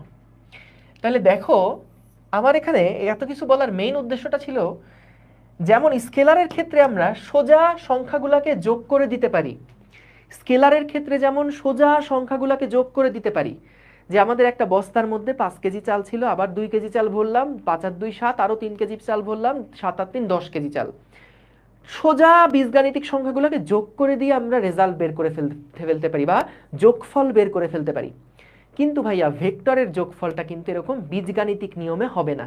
তুমি দেখছো এই দুইটা ভেক্টরকে যখন যোগ করছো, ভেক্টরের যোগ, যখন এই দুইটা ভেক্টরকে যোগ করে এই একটা ভেক্টর পাইছো, যখন এই দুইটা ভেক্টরকে যোগ করে এই একটা ভেক্টর পাইছো, তখন কি মান 10 আসছে? তখন কি মান 10 আসছে? মান কত আসছে? 5√2। তাহলে দেখছো এইখানে কিন্তু আমাদের বীজগাণিতিক নিয়মে যোগ করা সম্ভব না। এইখানে আমরা কি ইউজ করে দৈর্ঘ্যটা বের করলাম? জ্যামিতি ইউজ করে দৈর্ঘ্যটা বের করলাম না? সো এই কারণে বলা হয় ভেক্টরের যোগ বীজগাণিতিক নিয়মে সম্ভব না, ভেক্টরের যোগ করতে হয় জ্যামিতিক নিয়মে। কারণ তুমি 5 মিটার 5 মিটার দূরত্ব গেলা, কিন্তু ওই 2 বার 5 মিটারের মধ্যে কোণ কত ছিল সেইটার উপরে নির্ভর করবে তোমার আদিবিন্দু আর শেষ বিন্দুর দূরত্ব কত। বুঝতে পারছো? সো তাহলে এই জন্য কি বলা হয় যে ভেক্টরের যোগ কোনো বীজগাণিতিক নিয়ম মানে না। ভেক্টরের যোগ, দেখো ভেক্টরের যোগ, ভেক্টরের যোগ বীজগাণিতিক নিয়ম মেনে চলে না। বীজগাণিতিক নিয়ম, বীজগাণিতিক নিয়ম মেনে চলে না। ঠিক আছে, ভেক্টরের যোগ কোনো বীজগাণিতিক নিয়ম মেনে চলে না। ভেক্টরের যোগ কি নিয়ম মেনে চলে? জ্যামিতিক নিয়মে হয়। ভেক্টরের যোগ হয় কেমন? ভেক্টরের যোগ হয় জ্যামিতিক নিয়মে। এবং জ্যামিতিক নিয়ম মানে তো বুঝছো যে আমরা এই তিনটা দৈর্ঘ্য যোগ করলেই তো আদি থেকে শেষের দৈর্ঘ্য পাবো না, আমাদেরকে এই দৈর্ঘ্যটা বের করার জন্য এখানে ত্রিকোণমিতি লাগবে, বা আমাদের ওই যে হায়ার ম্যাথের উপপাদ্য লাগবে, এগুলা লাগবে, তাই না? তাহলে আমরা এটা বুঝছি, ক্লিয়ার, ক্রিস্টাল ক্লিয়ার, যে আমরা ভেক্টরের যোগ কিন্তু বীজগাণিতিক নিয়মে হয় না, বীজগাণিতিক নিয়ম মেনে চলে না, এটা চলে কি জ্যামিতিক নিয়মে। এখন ভাইয়া ভেক্টরের যোগ অনেক ভাবে করা যায়, 2টা 3টা 4টা ভেক্টরের যোগ অনেক নিয়মে করা যায়। প্রথমে আমরা আগে শিখব কিভাবে 2টা ভেক্টরের যোগ করতে হয়। 2টা ভেক্টরের যোগ করতে পারলে আমরা তারপরে অনেকগুলা ভেক্টরের যোগ করতে পারবো। যেমন দেখো তোমার কাছে মনে আছে বাচ্চাকালে যখন আমরা ভেক্টর যোগ শিখছিলাম, যখন আমরা নর্মাল যোগ বিয়োগ শিখছিলাম, তখন কেউ যদি আমাদেরকে বড় একটা যোগ দিত, 5 যোগ 3 যোগ 8, যদি সাপোজ এত বড় একটা যোগ দিত, আমরা কি করতাম? আমরা কিন্তু একবারে যোগ করতাম না, আমরা কি করতাম বলো তো? আগে এই দুইটা যোগ করতাম, 5 আর 3 যোগ করে হয় 8, তার সাথে এবার এইটার যোগফলের সাথে এইটাকে যোগ করে তখন বের করতাম, এই দেখো আসছে 16। সো এই জন্য আমাদের আগে প্রথম যে কাজটা করতে হবে, যেমন আমরা বীজগণিত করার সময় আগে 2টা সংখ্যার যোগ শিখছিলাম, এখন ঠিক তেমনি সবার আগে আমরা আগে শিখবো কিভাবে 2টা ভেক্টরের যোগ আগে করতে হয়। এবং 2টা ভেক্টরের যোগ যদি তুমি পারো, তাহলে তোমার কাছে 3টা থাকুক 4টা থাকুক 10টা ভেক্টর থাকুক, তুমি কিন্তু সবগুলার যোগ বের করে ফেলতে পারবে। বুঝতে পারছো? তাহলে আমরা দেখো ভেক্টরে অনেকগুলা যোগের নিয়ম আছে, কিন্তু সবগুলোর যেভাবেই তুমি যোগ করো না কেন রেজাল্ট কিন্তু একটাই আসবে, 2টা ভেক্টরের যোগফলের রেজাল্ট একই রকম আসবে। যেমন আমি যদি তোমার বলি আচ্ছা 5 আর 8 তুমি যোগ করো তো, এই যোগ যে যত নিয়মে করুক না কেন, যে যত নিয়মে করুক না কেন, এর রেজাল্ট কি আসবে? 5 আর 8 যোগ করলে 13, যে 13ই আসবে না সারা জীবন? তাহলে একই জিনিস, যে 5 আর 8 যোগ করলে যেমন 13 আসছে, এটা সকল কেসের জন্য সত্যি, যেমনেই তুমি যোগ করো না কেন, 8 এর সাথে 5 যোগ করো বা 5 এর সাথে 8 যোগ করো, এটা ক্যালকুলেটরে করো বা হাতে করো, একদম হাতে গুনে গুনে করো বা লিখে লিখে করো, যেভাবে করো, যত প্রসেসেই যাও না কেন রেজাল্ট কিন্তু একটাই। ঠিক তেমনি ভেক্টর যোগের অনেকগুলা নিয়ম থাকতে পারে, কিন্তু তাদের রেজাল্ট কি হবে? একটাই হবে কিন্তু। তাই কনফিউজড হবে না, একটা নিয়ম ভালো মতন শিখলেই হবে। আমরা যদি একটা নিয়ম ভালো মতন শিখি তাইলে হবে, কিন্তু না, আমরা সবগুলা নিয়মই শিখব এবং সবগুলা নিয়ম শিখে আমরা দেখব যে কিভাবে করে রেজাল্ট বের করতে হয়, এবং আসলে আলটিমেটলি আমাদের ফাইনাল যে যোগফলটা সেটা কি একই রকম হয় কিনা, এই জিনিসগুলো আমরা দেখে রাখবো। বুঝতে পারছো? ওকে, ঠিক আছে, গেল, এইগুলো আমরা বুঝলাম। এইবার আসো, দেখো সাধারণ সূত্র, এটা হলো ভেক্টর যোগের সাধারণ সূত্র। এই সাধারণ সূত্রটা দিয়ে আমরা না মূলত জ্যামিতিক নিয়মে ভেক্টরের লব্ধিটা বের করি। লব্ধি মানে কি? লব্ধি মানে হচ্ছে ভেক্টরের যোগ। ওই যে চ্যানেল দেখতে পাচ্ছ লব্ধি, ডান পাশে লেখা, আমার নিজের চ্যানেল, নাম হলো লব্ধি। লব্ধি নামটা এখান থেকে নেওয়া, যে দুইটা ভেক্টরের যোগফল বা অনেকগুলা ভেক্টরের যোগফল। হ্যাঁ, অনেকগুলা ভেক্টরের যোগফল। তো দেখো এটা নোট করবা কিভাবে? তুমি যখন এই যে সাধারণ সূত্র লিখে একটু ফাঁকা রাখো, তারপর আমি যা লিখতেছি তাই লেখো। পিডিএফটা দিয়ে দেওয়ার পরে এখানে যা লেখা থাকবে সেগুলোর সাথে সাথে লিখে ফেলবা, ঠিক আছে? দেখো সাধারণ সূত্রটা কি বলে। সাধারণ সূত্রটা হচ্ছে, আমি আগে বুঝাইনি তারপর আমি লেখাটা পড়বো। এখনই উপরের দিকে কেউ তাকাবে না, দাঁড়া, উপরের দিকে তোমরা তাকাবা আমি জানি, এবং উপরের দিকে তাকালে ভয় পেয়ে যাবা যে হায় হায় ভাই এত কিছু লেখা, এত কিছু কি লিখছেন ভাইয়া, এগুলো তো বুঝি না। তো দেখো আমি এগুলো সব মুছে দিলাম, কিচ্ছু নাই। মনে করো আমাদের কাছে কিছু ভেক্টর আছে, এইখানে একটা ভেক্টর আছে, এবং মনে করো আমাদের কাছে আরেকটা রং নেই, ধরো এইরকম আরেকটা ভেক্টর আছে, এরকম দুইটা ভেক্টর আছে। সো ভেক্টরের সাধারণ সূত্র কি বলে জানো? এর মতো সহজ দুনিয়া আর কিছু নাই, আসলে আর কিছু নাই। দুইটা ভেক্টর কিভাবে যোগ করতে হয়, যোগের সাধারণ সূত্রটা কি? সাধারণ সূত্র হচ্ছে যে একটা ভেক্টরের আদিবিন্দু জানো, শীর্ষবিন্দু জানো। সো প্রথম একটা ভেক্টর তুমি নিলা, প্রথম ভেক্টর কোনটা নিলা? প্রথম ভেক্টর মনে করো এটা নিলাম। সো এই প্রথম ভেক্টরের যে শীর্ষবিন্দু আছে তার সাথে দ্বিতীয় ভেক্টরের আদিবিন্দুকে যুক্ত করে দিবা। কি বললাম? কি বললাম? দ্বিতীয় কি বললাম? যে কোনো একটা ভেক্টর তুমি নাও এবং তার সাথে আরেকটা যে ভেক্টর আছে সেই আরেকটা ভেক্টরের আদিবিন্দুটাকে প্রথম ভেক্টরের শীর্ষবিন্দুর সাথে যুক্ত করে দাও। করছো? তাহলে প্রথম ভেক্টরের আদিবিন্দু এবং শেষ ভেক্টরের শেষ বিন্দু যুক্ত করলে যেই ভেক্টরটা পাওয়া যাবে সেটাই হচ্ছে আমাদের প্রথম দুইটা ভেক্টরের যোগফল বা প্রথম দুইটা ভেক্টরের লব্ধি। এই বুঝতে পারছো? মনে করো এটা আমাদের এক্স ভেক্টর, এইটা আমাদের ওয়াই ভেক্টর, এইটা আমাদের জেড ভেক্টর। তাহলে এই জেড ভেক্টর আমরা পাইছি কিভাবে? আমরা এক্স ভেক্টরের সাথে ওয়াই ভেক্টরের লব্ধি করে পাইছি। দেখো তাহলে কি হলো, যে কোনো দুইটা ভেক্টর যদি তোমাকে কেউ যোগ করতে বলে কি করব? আবার বলি, একটা ভেক্টরের শীর্ষবিন্দুর সাথে আরেকটা ভেক্টরের আদিবিন্দুকে যুক্ত করে দিবা। যুক্ত করছো? এখন প্রথম ভেক্টরের আদিবিন্দুর সাথে দ্বিতীয় ভেক্টরের শেষ বিন্দুকে যুক্ত করে দাও। প্রথম ভেক্টরের আদিবিন্দুর সাথে দ্বিতীয় ভেক্টরের শেষ বিন্দুকে যুক্ত করে দাও। যুক্ত করলে যা পাবা সেইটাই হচ্ছে প্রথম দুইটার যোগফল বা প্রথম দুইটার লব্ধি। সো এটা যদি এক্স হয়, এটা যদি ওয়াই হয়, এটা যদি জেড হয়, সবগুলোর উপরে ভেক্টর যেহেতু দিতে হবে, তাহলে জেড যেটা সেটা হচ্ছে এক্স আর ওয়াই এর যোগফল। এই কথাটাই এখানে লিখছে। চলো এবার পড়ি, আমরা রিডিং পড়ি। দেখো তো কি বলছে সাধারণ সূত্রে।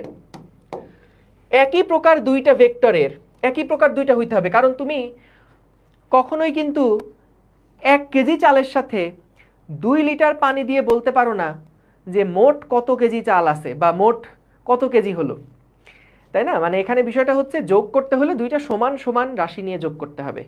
চালের সাথে চাল যোগ করা যায়, 1 কেজি চালের সাথে 2 লিটার পানি যোগ করে কোনো নতুন সংখ্যা কিন্তু আমরা পাবো না।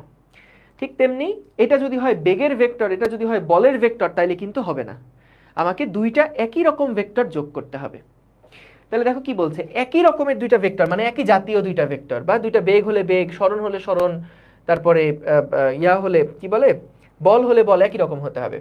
একই প্রকার দুইটা ভেক্টরের প্রথমটার শেষ বিন্দু, এই দেখো বলছি কিন্তু এক্স এর শেষ বিন্দু, এবং দ্বিতীয়টার আদি বিন্দু একই বিন্দুতে স্থাপন করে প্রথম ভেক্টরের আদি বিন্দু এবং দ্বিতীয় ভেক্টরের শেষ বিন্দু সংযোজক সরলরেখার দৈর্ঘ্য ভেক্টর দুইটির লব্ধির মান নির্দেশ করে, এবং লব্ধির দিক হবে প্রথম ভেক্টরের আদি বিন্দু হতে দ্বিতীয় ভেক্টরের শেষ বিন্দুর দিকে।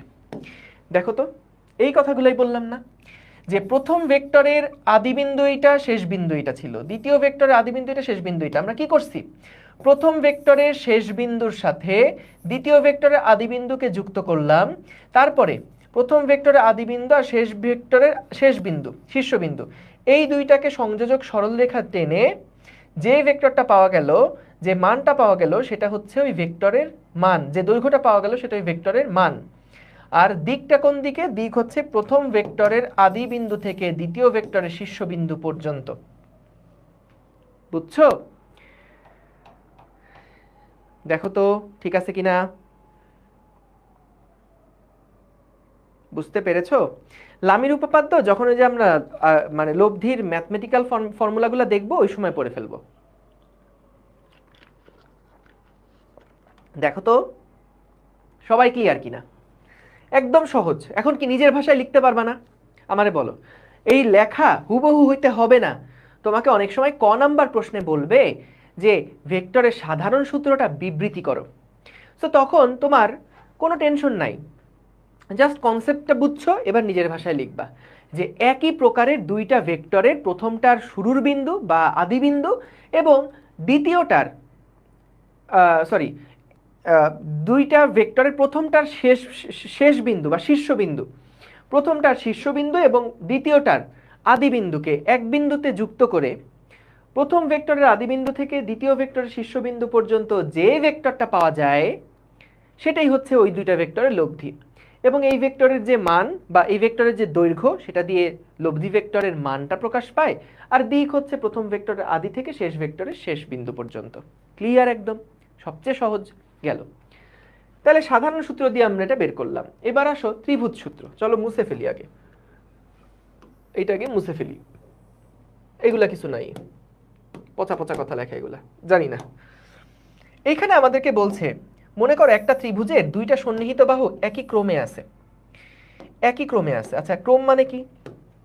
যেমন আমি যদি তোমাকে এরকম একটা ত্রিভুজেকে বলি বাহুগুলাকে একই ক্রমে ঘোরো, তার মানে আমি এইখান থেকে এদিকে যাব, একই ক্রমে ঘোরা মানে এখান থেকে এদিকে যাব, একই ক্রমে ঘোরা মানে এখান থেকে এদিকে আসব। এটাকে আমরা বলি একই ক্রমে ঘোরা। একই ক্রমে ঘোরা, বুঝছো?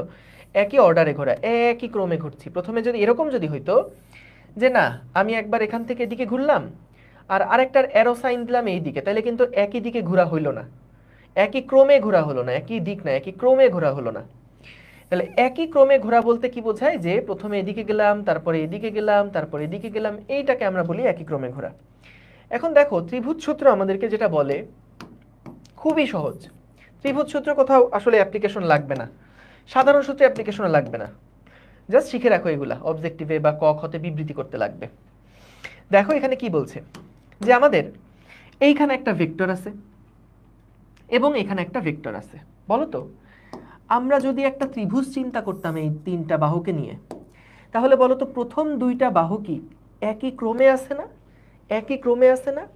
তাহলে দুইটা বাহু যদি, ত্রিভুজের দুইটা বাহু যদি একই ক্রমে থাকে, তাহলে 3 নাম্বার বাহুটা বিপরীত ক্রমে প্রথম দুইটা ভেক্টরের লব্ধি নির্দেশ করে। এটা হচ্ছে আমাদের ত্রিভুজ সূত্রের বিবৃতি। কি বললাম? যদি আমাদের একটা ত্রিভুজের দুইটা সন্নিহিত বাহু একই ক্রমে থাকে, একই ক্রমে থাকে, তাহলে বলো তো তৃতীয় বাহু একই ক্রমে থাকলে কি হতো? এই দিকে হতো না, একই ক্রমে না। আমরা কি বললাম? দুইটা ভেক্টর, ধরো একটা ত্রিভুজের দুইটা সন্নিহিত বাহু যদি একই ক্রমে থাকে, তাহলে 3 নাম্বার বাহুটা বিপরীত ক্রমে গেলে প্রথম দুইটা ভেক্টরের লব্ধি নির্দেশ করে। সেটা 3 নাম্বার বাহুটা যদি বিপরীত ক্রমে তুমি দাও, তাহলে সেটা প্রথম দুইটা ভেক্টরের লব্ধি নির্দেশ করবে। বুঝতে পারছো? প্রথম দুইটা, ভেরি গুড, লব্ধি 0 হবে। তাহলে সাব্বাস মিরাজ মিল্লাত। যদি একই ক্রমে যেতাম তাহলে তো ঘুরে ফিরে আগের জায়গায় চলে আসলাম। দেখো কি স্মার্ট। যদি আমি এটা একই ক্রমে দিতাম, একই ক্রমে যদি আসতাম, তাহলে কি আমি এই জায়গা থেকে যাত্রা শুরু করে ঘুরে আবার আগের জায়গায় চলে আসলাম, তখন লব্ধি কত হতো? তখন লব্ধি কত হতো? যোগফল কত হতো? ঘুরে যদি আগের জায়গায় চলে আসো তাহলে যোগফল কি শূন্য হতো না? শূন্য হতো, তাই না? সো তাহলে দেখো এবার আসো আমরা সংজ্ঞাটা পড়ি। কি বলছিল সংজ্ঞাটা? চলো পড়ি, দেখি কি বলছে। সংজ্ঞাটাই বলছিল কোনো একটা ত্রিভুজের দুইটা সন্নিহিত বাহু, সন্নিহিত মানে কি? পাশাপাশি দুইটা বাহু, সন্নিহিত বাহু দ্বারা যদি দুইটা ভেক্টর রাশিকে একই ক্রমে চিহ্নিত করলে, একই ক্রমে চিহ্নিত করছি, যে একই ক্রমে চিহ্নিত করছি, তাহলে ত্রিভুজটার তৃতীয় বাহু দ্বারা বিপরীত ক্রমে সূচিত ভেক্টর রাশিটাই হবে বিপরীত ক্রমে সূচিত ভেক্টর রাশিটাই হবে ওই দুইটা ভেক্টর রাশির যোগফল বা লব্ধি। দেখো তো এটা কি ভেক্টরের সাধারণ সূত্রকে মানছে না? ভেক্টরের সাধারণ সূত্র কি ছিল? যে প্রথমটার শেষ বিন্দু দ্বিতীয়টার আদি বিন্দু যুক্ত করার পরে প্রথমটার প্রথম এবং শেষটার শেষকে যুক্ত করলে যেই লব্ধি পাওয়া যাবে সেইটাই হচ্ছে আমাদের দুইটা ভেক্টরের লব্ধি। যেই ভেক্টর পাওয়া যাবে সেটা দুইটা ভেক্টরের লব্ধি। এটা তো সাধারণ সূত্র দিয়েও হয়। তুমি ত্রিভুজ সূত্র দিয়ে বললে যে কোনো ত্রিভুজের দুইটা সন্নিহিত বাহু দ্বারা দুইটা ভেক্টর রাশিকে একই ক্রমে চিহ্নিত করলাম, তাহলে ত্রিভুজের তৃতীয় যে বাহুটা সেটা বিপরীত ক্রমে সূচিত। দেখো বিপরীত ক্রমে, যদি একই ক্রমে হতো তাহলে এদিকে। সো ত্রিভুজের তৃতীয় বাহুটা বিপরীত ক্রমে সূচিত করলে প্রথম দুইটার লব্ধি পাওয়া যায়, প্রথম দুইটা ভেক্টর রাশির লব্ধি পাওয়া যায়। ক্লিয়ার? ক্লিয়ার সবাই? Very good. তাইলে আমরা দেখে ফেললাম। অনুধাবনমূলক প্রশ্নে দেখো কি বলছে। চলো আমরা আগে উত্তরটা ঢেকে দেই, উত্তরটাকে ঢেকে দেই, না হলে প্যারা খেয়ে যাবা। ত্রিভুজের তিনটা বাহু যদি একই ক্রমে তিনটা ভেক্টরকে নির্দেশ করে তাহলে ভেক্টর ত্রয়ের লব্ধি শূন্য হয়। এই যে একটু আগেই আমাদেরকে যেন মিল্লাত বললো না এই কথাটা, যে ত্রিভুজের তিনটা বাহু যদি একই ক্রমে তিনটা ভেক্টরকে নির্দেশ করে তাহলে যেখান থেকে যাত্রা শুরু করছে ঘুরে ফিরে আবার যদি সেখানে আসে তাহলে আমাদের লব্ধি কত? শূন্য। সো এইটাই ওখানে বললো, এইটাই ওখানে বলছে, এটাই ব্যাখ্যা করতে বলছে। সো ব্যাখ্যা করবে কিভাবে? ব্যাখ্যা দেওয়া আছে, আমি এটা ভাষায় কিভাবে লিখবা বুঝে যাবা। এখানে দেখো যেটা বললো, যদি একই ক্রমে নির্দেশিত হয় এরকম দুইটা ভেক্টর মনে করো আমাদের কাছে আছে, এমন দুইটা ভেক্টর আমাদের কাছে আছে, এটা হলো পি ভেক্টর, এটা হলো আমাদের কিউ ভেক্টর মনে করো। এখন 3 নাম্বার যে ভেক্টরটা, আমরা যদি এটাকে আর ভেক্টর বলি তাহলে ত্রিভুজ সূত্র অনুযায়ী আমরা এটাকে কি লিখতে পারবো? পি প্লাস কিউ সমান সমান আর ভেক্টর, এভাবে লিখতে পারবো না? পি প্লাস কিউ দুইটা ভেক্টরকে যোগ করে আমরা এই আর ভেক্টরটা পেলাম, তাই তো? এখন মনে করো যে আমাদের আর যে ভেক্টরটা ছিল, আর ভেক্টর এইটা না, আর ভেক্টর কোনটা? মনে করো আর ভেক্টর এইটা, এইটা মনে করো আমাদের আর ভেক্টর। তখন বলো তো এই দিকে যদি আর ভেক্টর হয় তাহলে এই ভেক্টরের ঠিক বিপরীত ভেক্টরকে আমরা কি বলবো? মাইনাস আর ভেক্টর বলবো না? মাইনাস আর ভেক্টর বলবো না? দেখো তো এইটা যদি আর ভেক্টর হয়, সাপোজ এই ভেক্টরটাকে যদি আর ভেক্টর কেউ বলে তাহলে তার 180 ডিগ্রি ঘুরে গেলে সেই ভেক্টরকে আমরা কি বলতাম? মাইনাস আর বলতাম। তাহলে দেখো পি আর কিউ যোগ করলে আমরা আসলে কোন ভেক্টরটাকে পাই? মাইনাস আর ভেক্টরকে পাই না?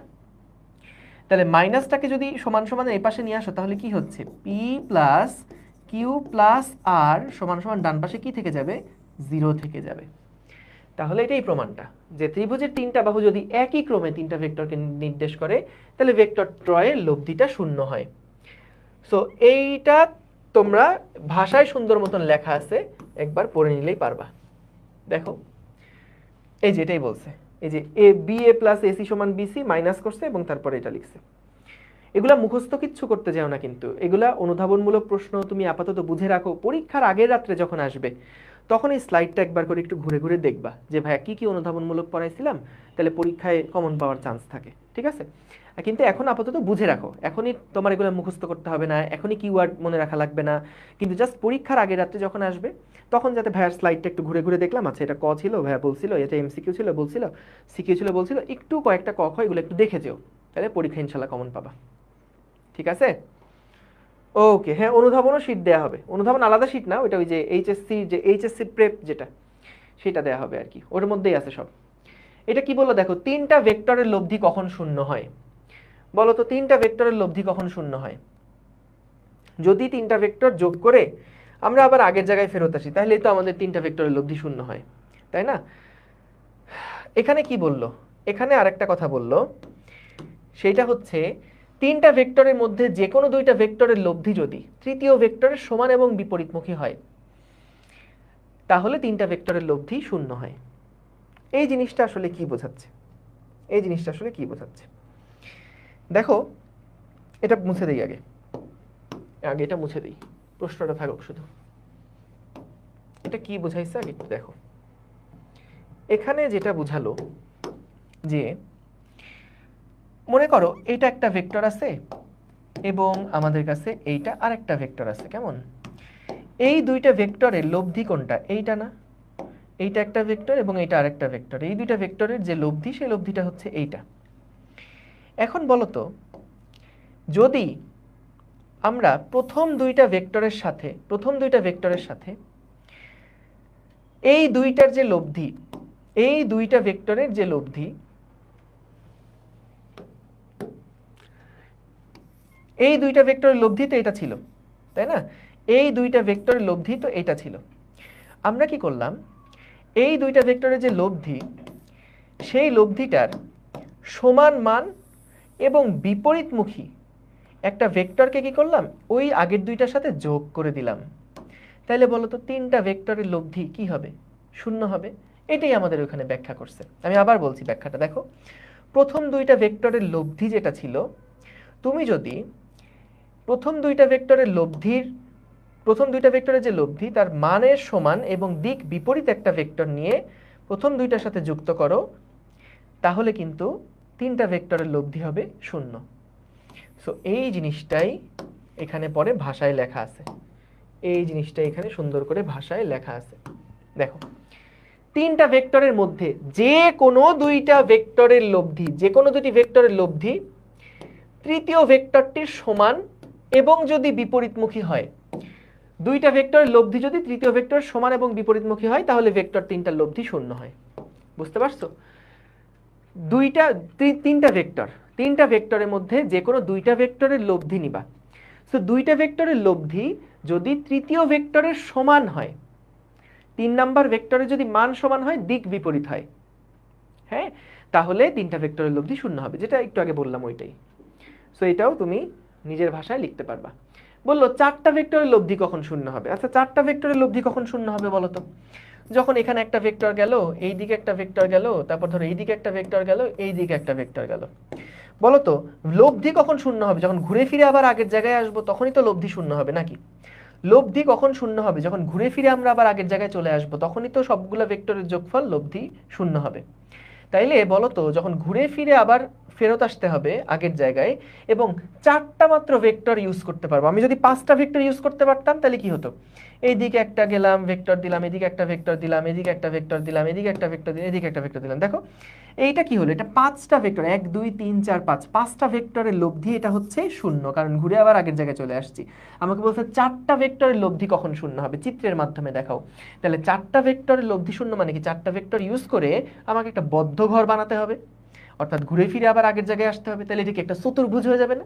একটা চতুর্ভুজ হয়ে যাবে না? সো এটাই এখানে বলছে, এটা যেহেতু একটা চতুর্ভুজ হয়ে যাবে তখন, এটাই এখানে বললো চারটা ভেক্টরের লব্ধি শূন্য হবে তখনই যখন চারটা ভেক্টরকে একটা ত্রিভুজের চারটি বাহু ক্রমানুসারে তৈরি করা যায়। দেখো, একই ক্রমে যদি হয়, দেখো এখান থেকে এদিকে গেছো যেই ক্রমে, একই ক্রমে, একই ক্রমে, একই ক্রমে, বিপরীত ক্রম কিন্তু কোনোটা না, কোনোটা কিন্তু বিপরীত ক্রম না। দেখছো, একই ক্রমে যদি চারটা বাহুকে যুক্ত করা হয়, তখনই লব্ধিটা শূন্য হবে। চলো আমরা পুরো ক্লাস একবার একটু রিভাইজ করে আসি, কি কি পড়লাম আজকে, একটু চট করে রিভিশন দিয়ে আসি সবকিছু। আজকে ক্লাসের শুরুতে আমরা প্রথমে দেখছি অবস্থান ভেক্টর। অবস্থান ভেক্টর কি করে? অবস্থান ভেক্টর আমাদের মূল বিন্দু থেকে অবস্থানটাকে নির্দেশ করে, যেই ভেক্টর সেটাই হলো অবস্থান ভেক্টর। অবস্থান ভেক্টর একটা সীমাবদ্ধ ভেক্টর, কেন? কারণ ওইটা একটা জায়গাতে ফিক্সড। খুব মনোযোগ দেয়, এখন জাস্ট মানে কি বলবো, বুলেট রিভিশন। সো অবস্থান ভেক্টর একটা সীমাবদ্ধ ভেক্টর, কেন? কারণ তার আদি বিন্দুটা ফিক্স থাকে। সরণ ভেক্টর কি? যে কোনো একটা বিন্দু থেকে আরেকটা বিন্দুতে গেলে আদি থেকে শেষ পর্যন্ত যে ভেক্টরটা, সেটাই হচ্ছে সরণ ভেক্টর। গেল। তারপর আমরা পড়ছিলাম একক ভেক্টর। একক ভেক্টর কি করে? মান হচ্ছে এক একক, এটা দিক নির্দেশ করে। কোনো ভেক্টরকে তার মান দিয়ে ভাগ দিলে একক ভেক্টর পাওয়া যায়, এবং একক ভেক্টর লিখতে হলে উপরে মাথার উপর একটা টুপি বসাতে হয়। এই চারটা ইনফরমেশন আমরা শিখছি। তারপরে কি আমরা দেখলাম যে আয়ত একক ভেক্টর। আয়ত একক ভেক্টর কি করে? এক্স অক্ষ বরাবর আয়ত একক ভেক্টর হলো আই ক্যাপ, ওয়াই অক্ষ বরাবর আয়ত একক ভেক্টর হলো জে ক্যাপ, জেড অক্ষ বরাবর আয়ত একক ভেক্টর হলো কে ক্যাপ। ডান। এবং তারপরে কি পড়লাম? বিপ্রতীপ ভেক্টর কি? যে এমন একটা ভেক্টর আছে, তার মানের বিপরীত, একটা ভেক্টরের মানের বিপরীত মান সম্পন্ন যে ভেক্টরটা, সেটাকে আমরা বলছি একটার বিপ্রতীপ ভেক্টর। দুইটা সমান্তরাল ভেক্টর হওয়া যাবে। একটা বিপরীত ভেক্টরকে সমরেখ ভেক্টর বলা যাবে, ডেফিনেটলি বলা যাবে, কারণ সমরেখ মানে একই লেখা বরাবর বা একই সমান্তরাল, এবং বিপ্রতীপ মানেও তারা একই সমান্তরাল। আয়ত একক ভেক্টরের দিক নির্দিষ্ট হলেও একক ভেক্টরের দিক নির্দিষ্ট নয় কেন? কারণ আয়ত একক ভেক্টর মানে তারা এক্স অক্ষ ওয়াই অক্ষ জেড অক্ষের দিকে, আর একক ভেক্টর মানে যে কোনো ভেক্টরের দিকে একটা একক ভেক্টর বোঝায়। তারপরে কি আমরা এখানে এমসিকিউ গুলা সলভ করলাম। তারপরে কি দেখলাম? এমসিকিউ গুলা সলভ করার পরে আমরা দেখলাম ভেক্টরের যোগ। ভেক্টরের যোগের এখানে বললাম যে ভেক্টরের ক্ষেত্রে বীজগাণিতিক নিয়মে কিন্তু কোনো যোগ করা যায় না। যোগগুলা না, অনুধাবন প্রশ্ন নোট করতে যাও না, জাস্ট ভাইয়ার স্লাইডগুলো দেখো তাহলেই হবে। সো দেখো এখানে বললাম ভেক্টর যোগ এটা বীজগাণিতিক নিয়মে হয় না, ভেক্টরের যোগ সবসময় জ্যামিতিক নিয়মে হয়। এবং সাধারণ সূত্র দেখলাম, সাধারণ সূত্র কি ছিল? একটা ভেক্টরের শেষ বিন্দু আর একটা ভেক্টরের শুরু বিন্দুকে যদি একসাথে যুক্ত করা হয়, তাহলে প্রথম ভেক্টরের আদি এবং শেষ ভেক্টরের শেষকে যুক্ত করলে সংযোজক সরল যে রেখাটা পাওয়া যায় সেটার দৈর্ঘ্যটা হচ্ছে লব্ধি ভেক্টরের মান, এবং দিক হচ্ছে আদি ভেক্টর থেকে, আদি অবস্থান থেকে শেষ অবস্থান পর্যন্ত। ত্রিভুজ সূত্র কি দেখলাম? একটা ত্রিভুজের মধ্যে যদি একটা ত্রিভুজের যদি দুইটা সন্নিহিত বাহু দ্বারা দুইটা ভেক্টর রাশিকে নির্দেশ করা যায়, তারা যদি একই ক্রমানুসারে থাকে, তাহলে বিপরীত ক্রমে যেই বাহুটা থাকবে সেটা ওই প্রথম দুইটা ভেক্টরের লব্ধি নির্দেশ করবে।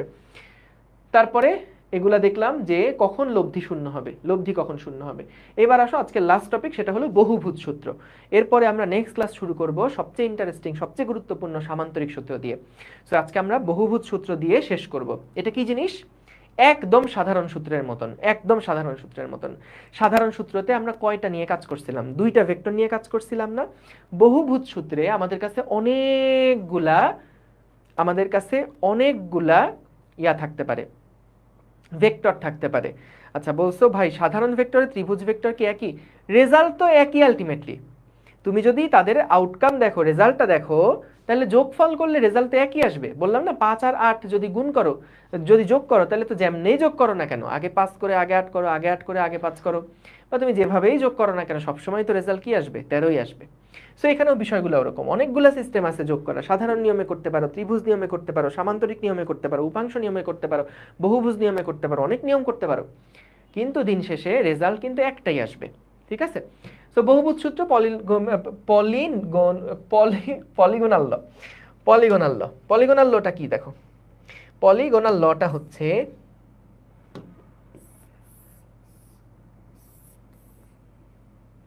মনে করো আমাদের কাছে একটা বহুভুজ আছে।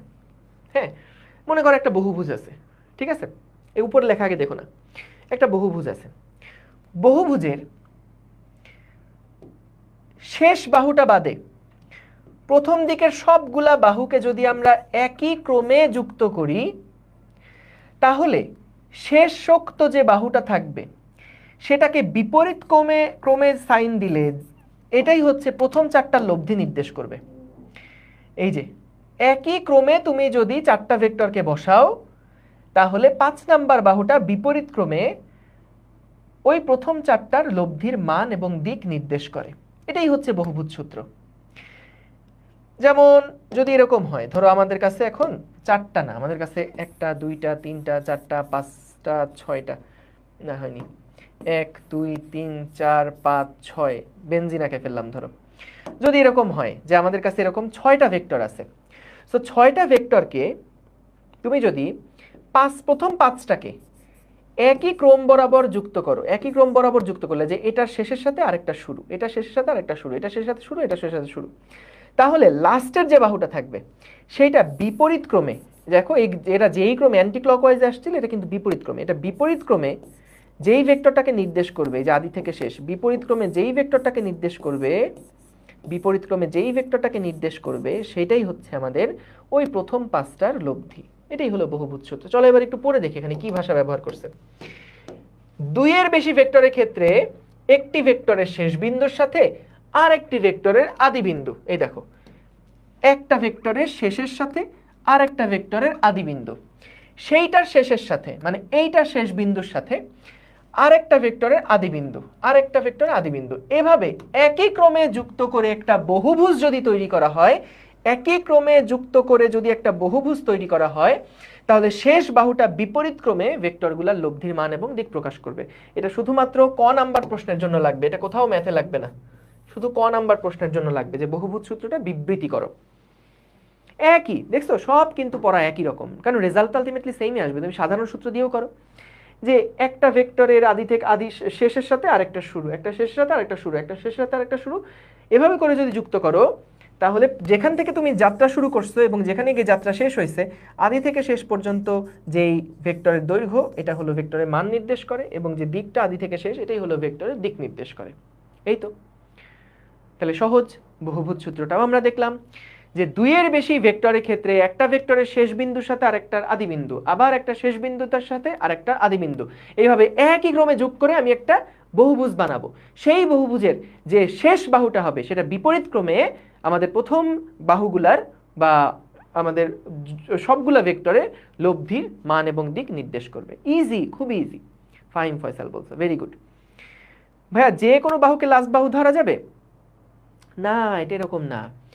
দেখো, লাস্ট বাহু বলতে কি বোঝাচ্ছে এখানে, তোমার কাছে যতগুলা ভেক্টর থাকবে সবগুলা ভেক্টরকে, আচ্ছা দাঁড়াও, এটা আমি এভাবে বলি।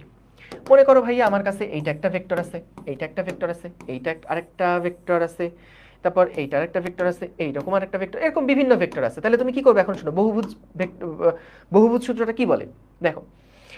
একটা ভেক্টর নিছো, এই ভেক্টরের শেষের সাথে আরেকটা ভেক্টরের শুরু নাও, এই ভেক্টরের শেষের সাথে আরেকটা ভেক্টরের শুরু নাও, এই ভেক্টরের শেষের সাথে আরেকটা ভেক্টরের শুরু নাও, এই ভেক্টরের শেষের সাথে আরেকটা ভেক্টরের শুরু নাও, নিয়ে একটা বহুভুজ গঠন করো। একটা বহুভুজ গঠন করলাম, এই যে একটা বহুভুজ গঠন হলো না, একটা বহুভুজ গঠন হলো না। অনেকগুলো ভেক্টর আমার কাছে ছিল, প্রত্যেকটাকে আমরা একটা শেষের সাথে আরেকটা শুরু, একটা শেষের সাথে একটা শুরু, একটা শেষের সাথে শুরু, শেষে এভাবে করে যোগ করলাম। করার পর একটা জায়গা ফাঁকা ছিল, সেই ফাঁকা জায়গাটা আমরা কি করলাম, কমপ্লিট করে একটা বহুভুজ তৈরি করলাম। এই যে বহুভুজ তৈরি করলাম।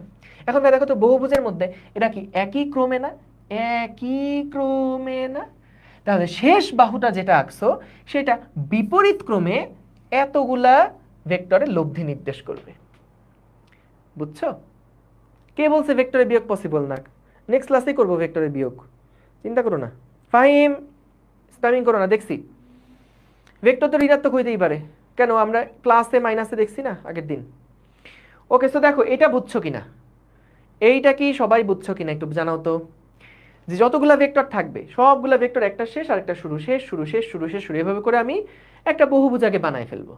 বানায় ফেলার পরে লাস্টে যে বাহুটা আঁকছো সেটা বিপরীত ক্রমেই অপর সবগুলা বাহুর লব্ধি নির্দেশ করবে। তাহলে আমরা আজকে যেটা শিখলাম সেগুলো সবগুলা কিন্তু দেখো জ্যামিতিক উপায়ে কিভাবে লব্ধি নির্ণয় করতে হয়। ত্রিভুজ সূত্র দিয়ে শিখছি জ্যামিতিক উপায়ে, সাধারণ সূত্রটা ছিল জ্যামিতিক উপায়ে, তারপর বহুভুজ সূত্র যেটা, এটাও ছিল জ্যামিতিক উপায়ে।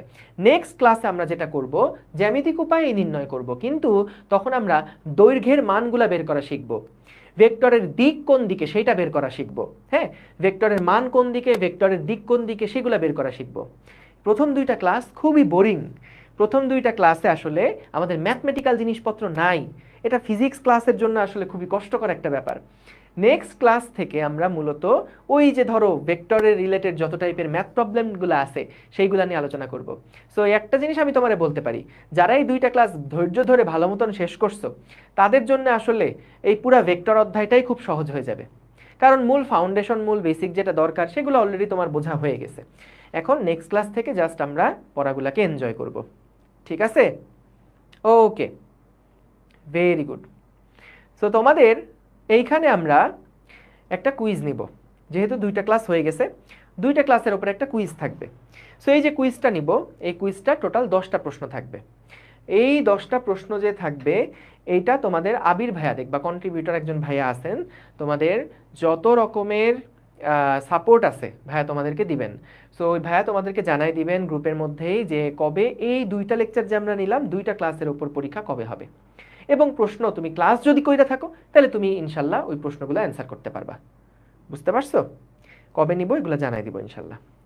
ঠিক আছে, তাহলে আমরা বুঝতে পারলাম, ঠিক আছে? ওকে, ক্যালকুলাস কি এখন থেকে পড়তে হবে? ভাইয়া ক্যালকুলাস তুমি কোনো চিন্তাই করো না, অপূর্ব যখন ক্লাস শুরু করবে দেখবা ক্যালকুলাসের মতো সহজ জিনিস দুনিয়ায় আর নাই। মনে হবে যে ভাইয়া সব দুনিয়ার সবচেয়ে সহজ জিনিস হচ্ছে ক্যালকুলাস। ঠিক আছে? সো অপূর্বর ক্লাসগুলো একটু করো, যখন ও পাঠ প্রস্তুতি শুরু করবে তখন ওই ক্লাসগুলো মিস দিও না। ওইগুলা দেখবা ও যা পড়াবে ওইগুলাই কিন্তু আমাদের ফিজিক্স ক্লাসগুলোতে সামনে অনেকবার করে ইউজ হবে। সো এই ক্লাসগুলো বাদ দিও না। ঠিক আছে, থ্যাংক ইউ সবাইকে, দেখা হবে নেক্সট ক্লাসে। আসসালামু আলাইকুম, আল্লাহ হাফেজ, দোয়া করো।